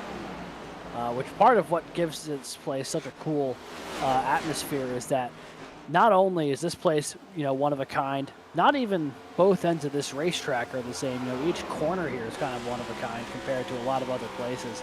I mean, turn 1 and 2 especially is basically unlike any other corner in any oval that these cars are going to go to all season long. We'll jump on board here. Tyler Harrison trying to track down the 51 machine. This is the battle for third. You can see just up ahead that yellow and blue number 41. That's Trevor Erhardt in second, and it's about equidistant from third back to second as it is up to the leader, Travis Gilbert, who's got about a 0.6 advantage over Trevor Erhardt tonight. The moment that Clean Air's hit that 22, Bradley, it has just taken flight. Yeah, he's bad fast here tonight. Last time by about a 1/10 faster than, well, actually tied lap times with Trevor Erhardt. It was pretty close, a couple hundredths off. But Morgan Cook a 1/10 slower than Tyler Harrison, a 1/10 slower than that. Everybody from 4th on back is running around a 29.4 or slower. So it seems like the dirtier the air gets. Out.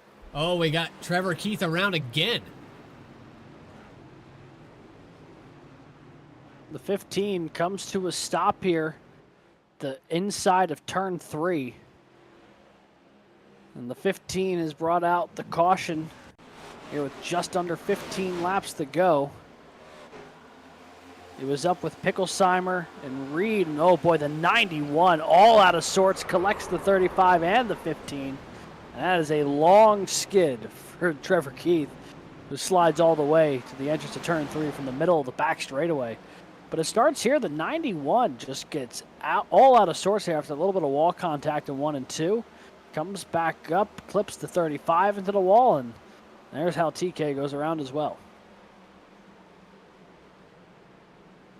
So a 3-car incident here, and I was talking to you during that commercial break. We were talking about how kind of caution-plagued the beginning of this race was. They had cleaned it up completely, and I just had to open my mouth.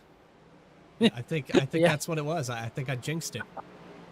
Yeah, and now 2 cautions in quick succession here, but a critical pit stop for everyone because there's enough time left where you can't really just stay out. So tires going on, some alternate strategy going on. There goes John Fike. Fike actually the first one off of pit road. I wonder if he even stopped. He missed his box. Yeah, confirm that. Yeah, the 65 just kept on cruising. So I believe of the cars who actually were able to make it into their box, it was Gilbert and Erhardt 1-2 coming off the line. Dakota Floyd, though, amongst some cars who are staying out. Kyle Diaz, Alex Forget amongst them. Going to try to make something happen here. And we've seen, we go back to the start of this race when Trevor Erhardt stayed out on 10-lap older tires with Daniel Holloway. And that was able to work for about 10-ish sort of laps. When we go green, it's going to be about the same amount of time.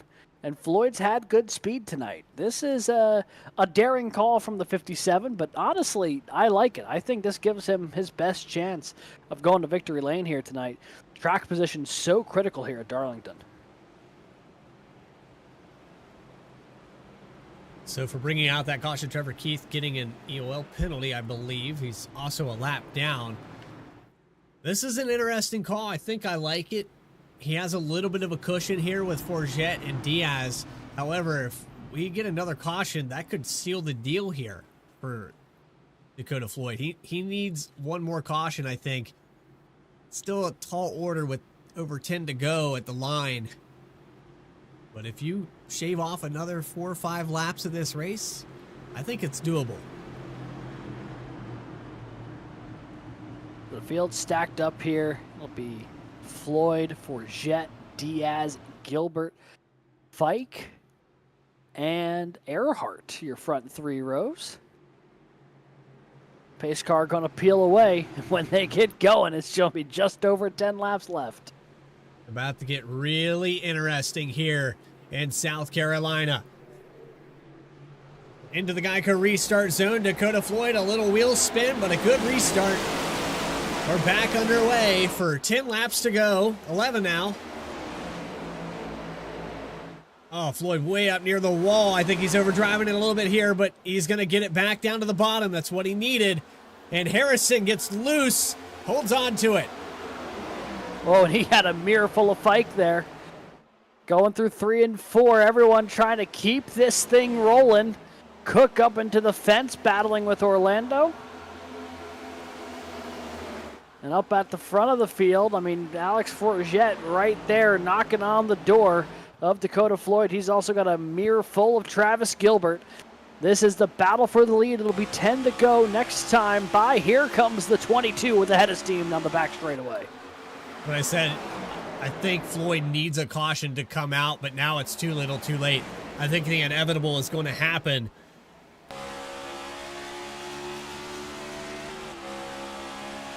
How aggressive is the 22 here in the 1 and 2? He's got the speed. He has a little bit of time. It's a matter of setting up the move at the right moment. I think Thanos is just about to snap right here. You can't stop it. You can put up as much of a fight as you want, but I think right now for the 22, he's just been the dominant car of the day. He's led the most laps. He's had 2/3 of this race under his belt, and he's on fresher tires. I think Floyd stands to gain track position overall with this, and it's a good call for that, but trying to win the race, he needed a caution. He really did. Seems like it, but there is still a lot to fight for right there. He was holding on to second as we see Caleb Gilbert, John Fike. A little battle going on there for 7th. The 54 will take that spot away. And he continues to try to make his way up toward the front. Morgan Cook on pit road. What was looking to be a really good day for the 51 machine. I got to figure out what happened to Morgan Cook. He hit the wall on his own. Yeah, that'll do it. Hit the wall, him and Orlando hard into the inside fence. And had to take it down pit road. Just kind of running out of room up there. Caught the fence, and then when he comes back down, yeah, hard impact off of 2. Him and the 27 both go into the fence. And the attrition continues here at Darlington with that. It's going to leave only 13 cars left on the lead lap here tonight.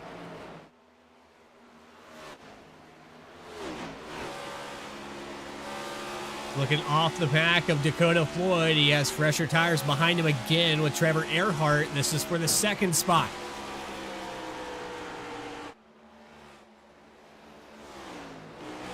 And Erhardt's going to get by him here. The 41 on the same tires as the 22 of Gilbert, but you know, at this point in time, only 6 laps to go and about a 1.5-second deficit.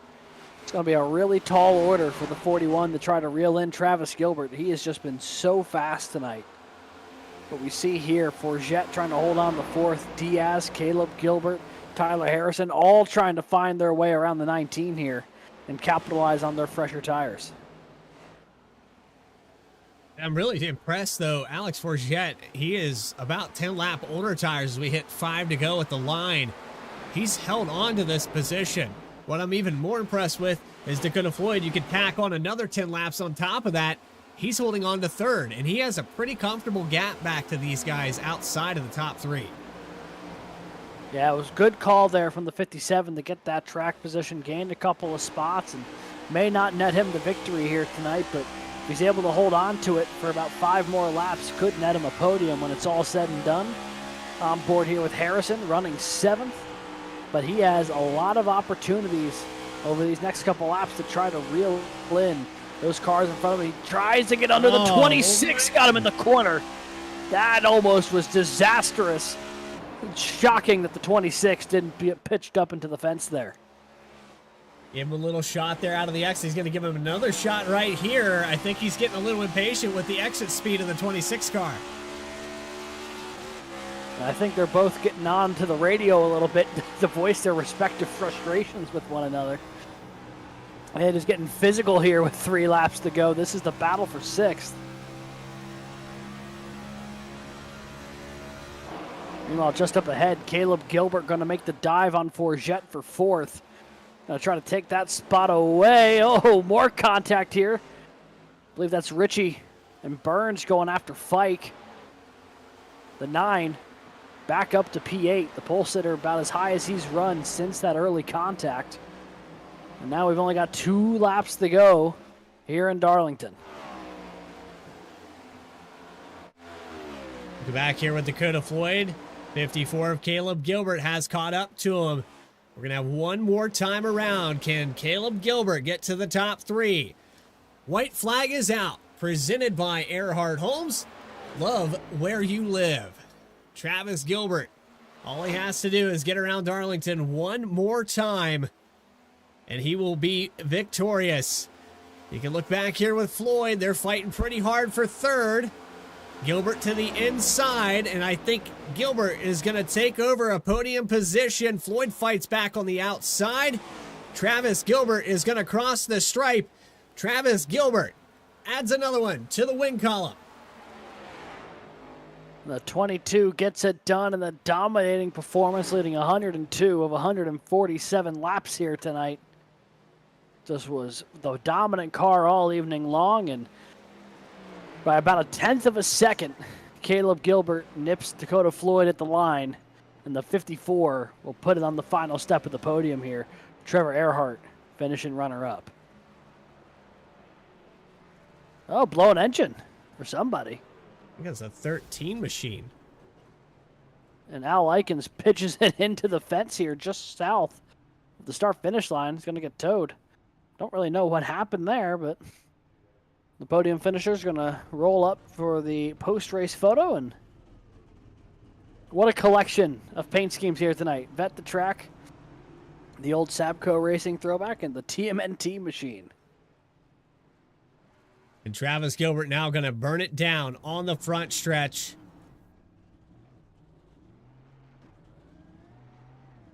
I think we're going to get a parade lap out of the 22.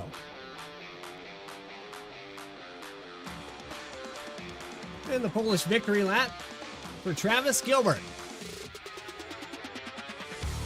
Chapman Cup Series post-race interview with your winner in just a moment as we allow the 22 to celebrate, adding himself another victory here for Racing Revolution and the Cup Series. But I can tell you one thing's for certain. Drivers that typically had success did not here tonight. 53 of Rob Rader. Actually, Jeremy Burns recovered nicely to a top 10. But there were a lot of drivers that were favored to do well here tonight and never got a chance to. No, and it was also just one of those races where if you didn't have the right pace in the middle of this race, there was not a chance for you. Only 13 cars going to finish on the lead lap here tonight, going back towards Kevin Orlando as the last car on the lead lap.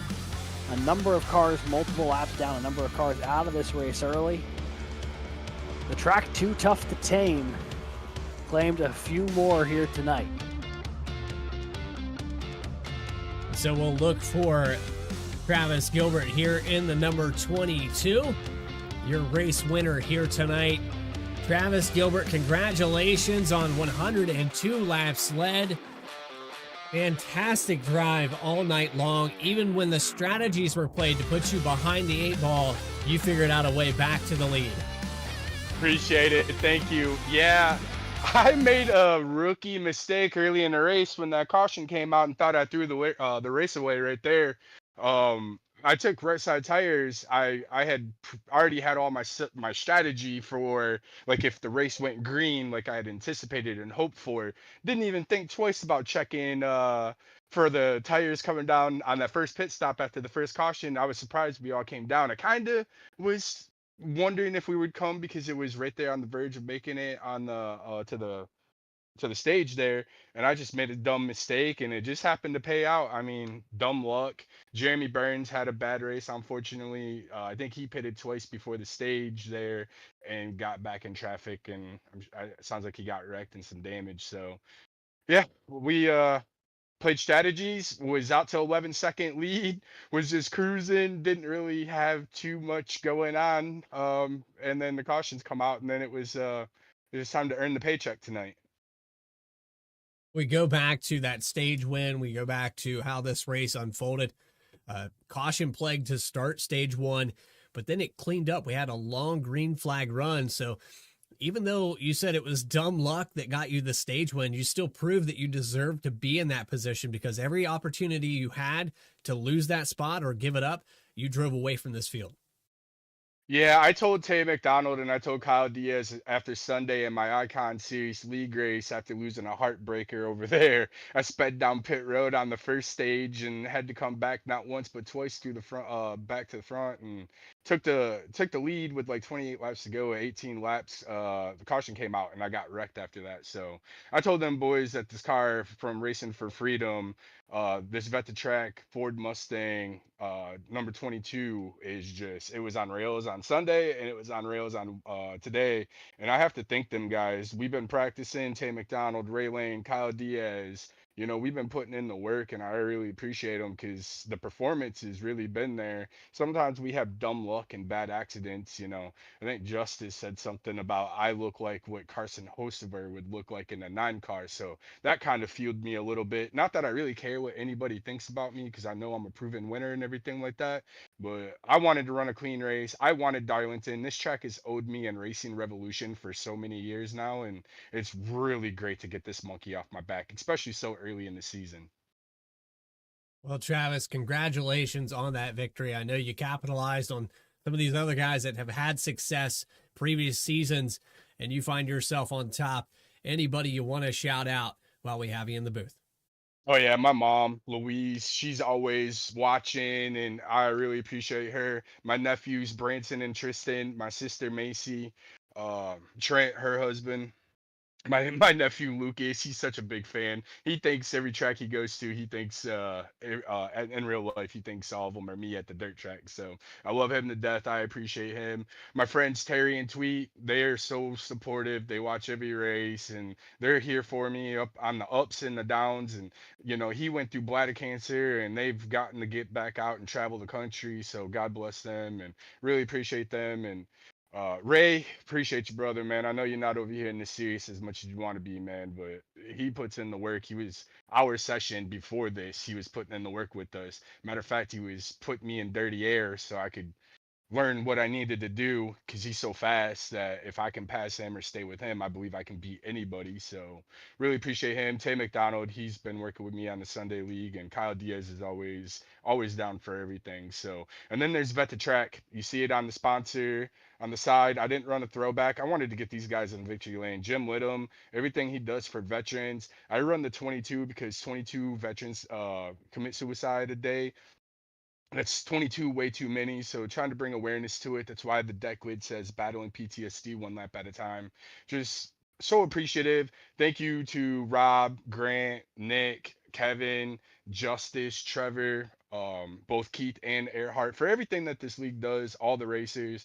Really appreciate it. Thank you guys up in the booth at V Speed for putting everything on. So with my last plug, go visit vetthetrack.org and go see what they can do for you if you have a veteran in your family or you know a veteran that's struggling, and you can volunteer and you can help out too. So with that, I'm just so thankful and appreciative of this win, and it's finally the lady in black isn't mean to me anymore. She loves me for tonight. Yeah, it's definitely a place all its own, and for you to get your win here in this season, it's definitely a unique situation, but we look forward to possibly having you at more of these venues. We'll see you in 1 week's time at Bristol. Appreciate it. Thank you so much, guys. I appreciate everything you guys do for the league too, putting on great broadcasts. So it's a pleasure to be able to bring my friends and family and my racing talents over here in front of you guys. So I really appreciate it. Travis Gilbert, victorious, 102 laps led, started in the top 3, and he will claim the Lady in Black, track too tough to tame. Travis Gilbert, thank you for your time. Thank you, guys. With that, it's time to go to a quick break here. We got to round up those final race results and talk to the rest of the top three. Again, you are watching the Chapman Cup Series live on V-Speed. More coverage will continue post-race right after this.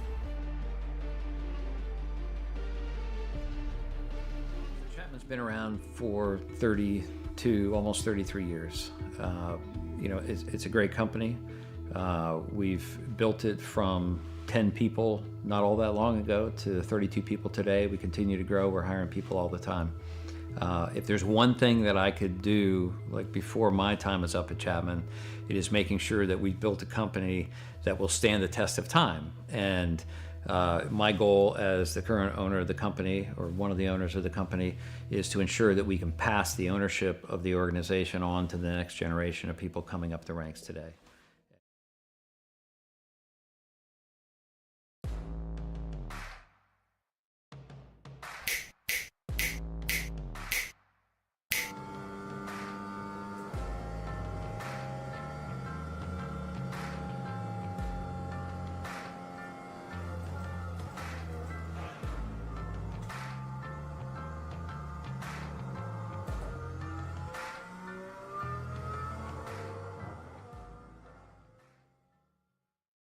One area of our business where we impact the local communities pretty heavily is the school systems. So we work for school systems all over the northern part of the state of New Jersey. We operate their water systems, their wastewater systems. We do a lot of their permitting and compliance work, and we ensure that the water that the kids drink is clean. We go out and do the sampling to ensure that it's not contaminated. And we also treat the wastewater that's being generated at a lot of these facilities as well before it gets discharged to the environment. So we are supporting the local community through supporting the boards of education and the local school systems.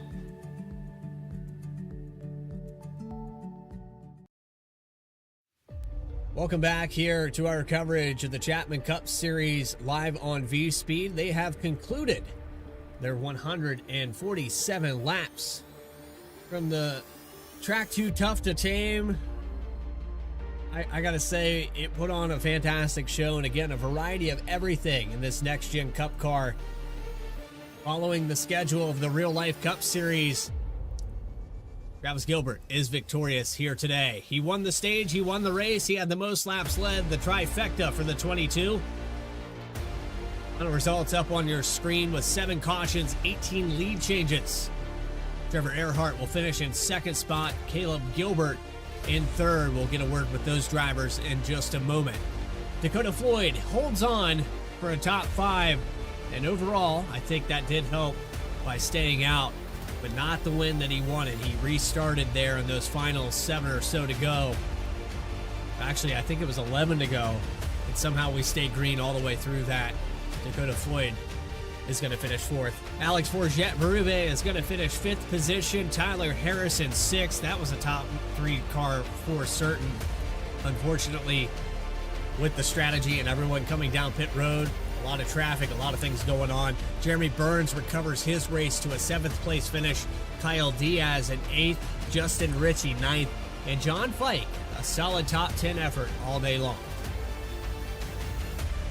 Back in 11th, it'll be Jacob Sirkovich, who's going from 25th to 11th here tonight, plus 14 for him. Michael Call finishes 12th, just ahead of Kevin Orlando Jr., who is the last car on the lead lap tonight.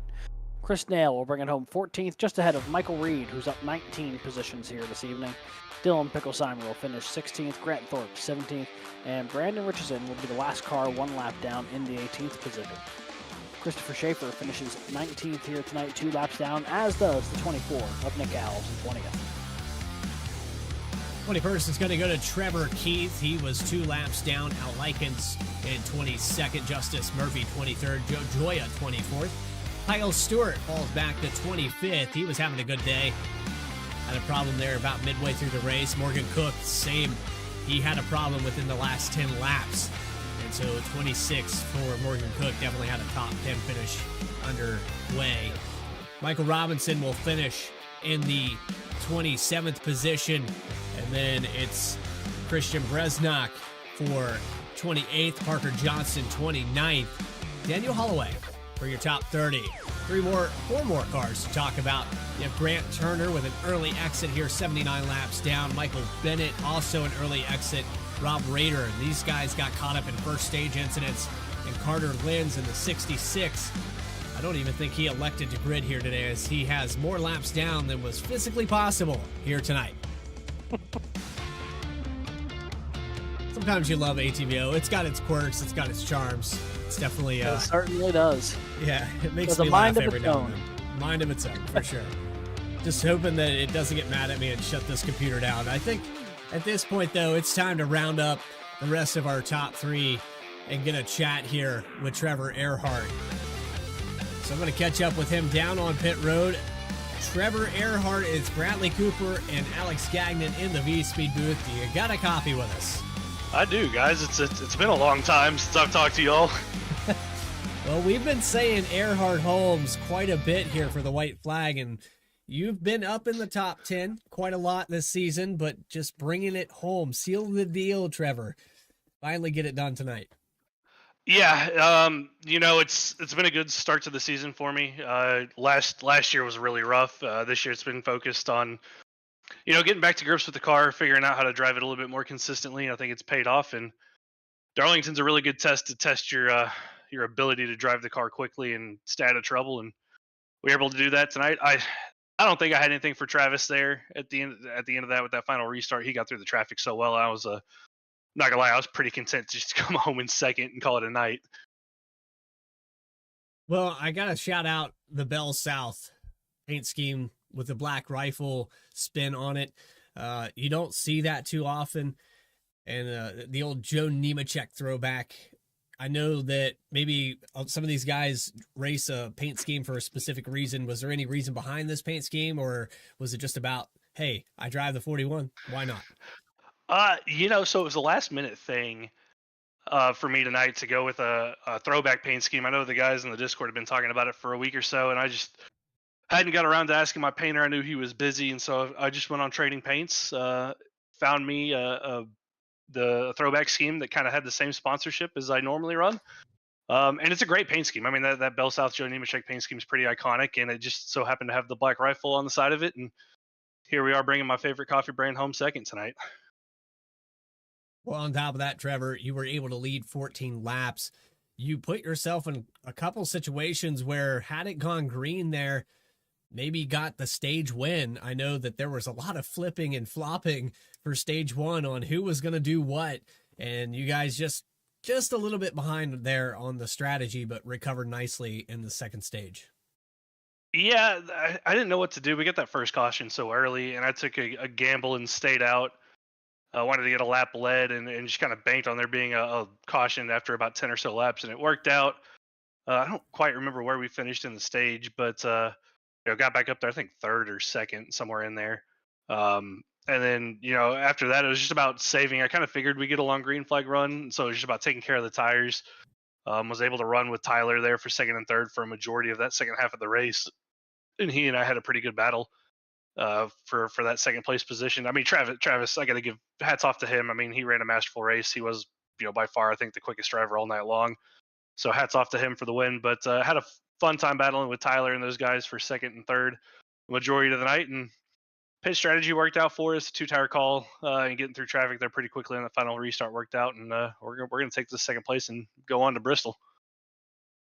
With that, I know that there are a lot of people that back you up. You also back up this league. Go ahead and shout out all those people that put the 41 car on the racetrack tonight.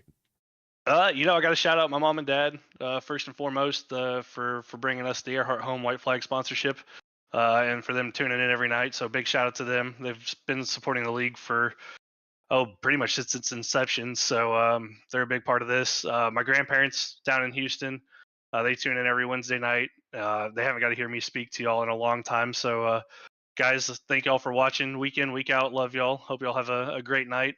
My sister, my nephew, my girlfriend, everybody who tunes in every night to watch me race.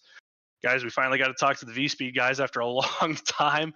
So that's nice. All our league sponsors, Erhardt Home, Chapman Environmental, All About Bugs, Buttkicker, Enginuity. I think I got everybody. It's been so long since I've done this. Oh, you guys for the great broadcast. We greatly appreciate what y'all do, not only for us here on Wednesdays, but what y'all do for the truck series on Mondays as well. And Coastal Financial. I can't forget about Coastal Financial, another one of our great sponsors. So we wouldn't be what we are. Racing Revolution wouldn't be what it is without all our great partners and without all the great drivers in the league. I mean, Darlington's a tough track, and I think we put on a pretty good show here tonight. Couldn't have said it better myself. Trevor Erhardt, congratulations on the top 3. And I know you do pretty decent at Bristol, so maybe a possibility of getting back-to-back up here in the booth in 1 week's time. That's the plan. Hopefully one spot better next week. Well, there you go. Trevor Erhardt, thank you for your time, and we'll see you next week. Thanks, Bradley. Y'all have a good one. There you have it, your second place finisher of the night. And I know for Trevor Erhardt and some of these guys, man, it's a weird, humbling, surreal, but ego-inflating experience to hear these guys talk about how excited they are to get up here in the booth and get a post-race interview. It's been a long time here at V-Speed, about 5 years now that we've been going on, Alex. And it's always fun, when you have the opportunity to talk to someone and they're like, hey, it's really cool to be here. And you're like, yeah, it is fun that we have the opportunity to bring these races and, to have the privilege that we've had to cover, so many great series, especially Racing Revolution, especially the Chapman Cup series over the past couple of years. It's been fantastic, and it's fun when that kind of energy is across the board. Agreed on that. Well, we have one final interview here with Caleb Gilbert, and I believe, Alex, you have caught up with the 54 team. That we have. Hey there, Caleb. This is Alex and Bradley up in the booth. You got a copy? I gotcha. Well, I'll tell you what. Started in the top 10, brought it home on the podium. Got the snag a lap lead in there as well. Overall, not too bad of a day for you. But talk to us a little bit about what it was like behind the wheel here tonight at Darlington, because it seemed like while you were staying up in the top 10 a good bit of the night, you were constantly in a battle with one car or another up there. Yeah, man, I going into Darlington, I'm sure a good bit of the faster guys have the same outlook on it. You want to conserve your stuff, take it easy, be there at the end, the whole 9 yards on that. Then I made a couple bad choices on some chooses and had some wrecks in front of me, so I kept losing like 2 or 3 spots than what I probably should have been running. So I ended up in 9th, and man, the guys in the back they were running so much harder than I would have expected. So it kind of translates to you. You got to run a little bit harder just to maintain, because you save your tires and you lose 4 or 5 spots. It can be a challenge to get them back, even if you do save. So balancing that, I struggled the first run. And then after that, I figured it out pretty well. Strategy was on point. Pit stops were good. If it went green there, I was probably going to get a couple of spots, probably up to like 5th or 6th. But I was so far back from that first run, getting around call, that it made for a really interesting race. But finally, we got bunched back up, and I could get up there.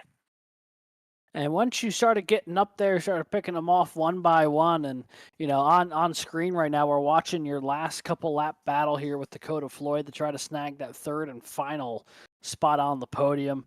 Obviously, you were on the fresher tires, but had more ground to cover. What was it like in the closing lap there, trying to steal third place away? Oh man, it's one of those ones where you have a slight advantage. 8-10 laps at Darlington can make a good enough of a difference. And it's one of those deals where there's not that many cars on the lead lap. Travis, unbelievable speed all day. I'm not getting to him, so I want to keep it in one piece. So, send it down in there on 3 and 4 on most of those guys. Don't slide up into them, hold it on the bottom. And then 1 and 2, just generating a run. 4, 3, and 4. So it was really fun. Everybody raced clean back there. I think Kevin, Call, and Fike, I got in their door off of 3 and 4 once each, which I'd never like to do, but man, the racing was just so hard. And it didn't really hurt anybody's momentum. So sorry to those guys. Well, ultimately, maybe a bit of a tough break for them, but it worked out for you. You worked up into that podium spot here. A great run for you here tonight. And we look ahead on the schedule a little bit, and we go to a very different track here from Darlington when next week we dive into, I believe it's Bristol. So how do you feel going next week into Bristol Motor Speedway, knowing it's a completely different style of racing than what there was there tonight? Bristol's it's very different from Darlington, but I go into that race with the same mindset as Darlington. You want to keep it in one piece. You want to set yourself up for the long run if it does come. In our league, we've typically, a lot of those races, it's a lot of cautions early, and then you get that long run. Last year, I think I finished third, and I wrecked on the last lap on one. But top 5 speed both races, in control. So good track for me. It's just a battle of making it to the end. It always seems to be with Bristol, but at least here tonight, despite only 13 cars in the lead lap, not only did you survive, but you thrived, picked up the podium finish, a good points day for you. Caleb, anyone you'd like to shout out here tonight? Yeah, of course, all my teammates. Rob had a rough one. Unfortunately, got taken out early, messed up qualifying. Burns, incredible recovery. That's kind of what he does. Always stays level-headed. Shout out to him. All the performance guys, Berube, Nick, and Mr. Bennett. Shout out to Nick. I know he was losing his mind, but we all love him the same. He brought home a respectable P20, so shout out to Nick. All our sponsors, Chapman Environmental, Coastal Financial, all about bugs, Ultimate Siding and Gutters, all the 9. You guys up in the booth. Darlington's usually an interesting one to follow at times. Appreciate you guys for keeping everybody in the loop, and I appreciate y'all. And we appreciate you jumping up here into the booth with us. Congrats, Caleb, and hopefully we get to talk to you again next week. Appreciate y'all. All right, have a good one. Thank you. And that was third place finisher Caleb Gilbert in the 54 machine. Beat Dakota Floyd by 1/10 of a second at the line there to get that P3 finish. Close battle there off of the corner, and just good enough there for the third spot. Excellent drive by all of these drivers, and our biggest gainer of the night will go to the 11th place finisher, Jacob Sirkovich. No, I lied. It's Michael Reed, who was also in recovery mode all night long. He started back in 34th position to finish in 15th. But with that, it's time to talk about next week here, and I know everybody pretty excited for what's to come. Hope you guys like tuning in for some short track racing, because it's going to be next Wednesday at 8:30 p.m. on April 16th. It's the last great Coliseum, the concrete half mile, the world's fastest in Tennessee. We will see you on week number 8. I believe that might be wrong. I thought we were at week 9. I don't even know what week it is anymore here. But Alex, they all blend together, but not this one. This is unique. Yeah, it'll be a fun challenge for these guys. iRacing and short track racing have always had a bit of a complicated history, but when you do it right, it is a ton of fun, and there is not many places more fun than Bristol Motor Speedway. I'm going to steal a page out of your book and what you just said a moment ago. Survive and thrive. That's what you're going to have to do here at Bristol. You want to call yourself victorious. Steep banks of 30 degrees. We'll see these drivers square off in the Chapman Cup Series. But for everybody here, Rob Rader and all of the admins, I believe Alves and quite a few others with Trevor Erhardt and all of the sponsors, Coastal Financial, of course, Chapman Environmental Services, Erhardt Homes, and anybody else that's been involved with this series, All About Bugs, and a few others over the years. We thank you for being a part of this and watching tonight's broadcast here on V-Speed. For Adam Baker, my co-host Alex Gagnon, and everyone in between, this is Bradley Cooper saying so long from Darlington. We'll see you in 1 week's time at Bristol.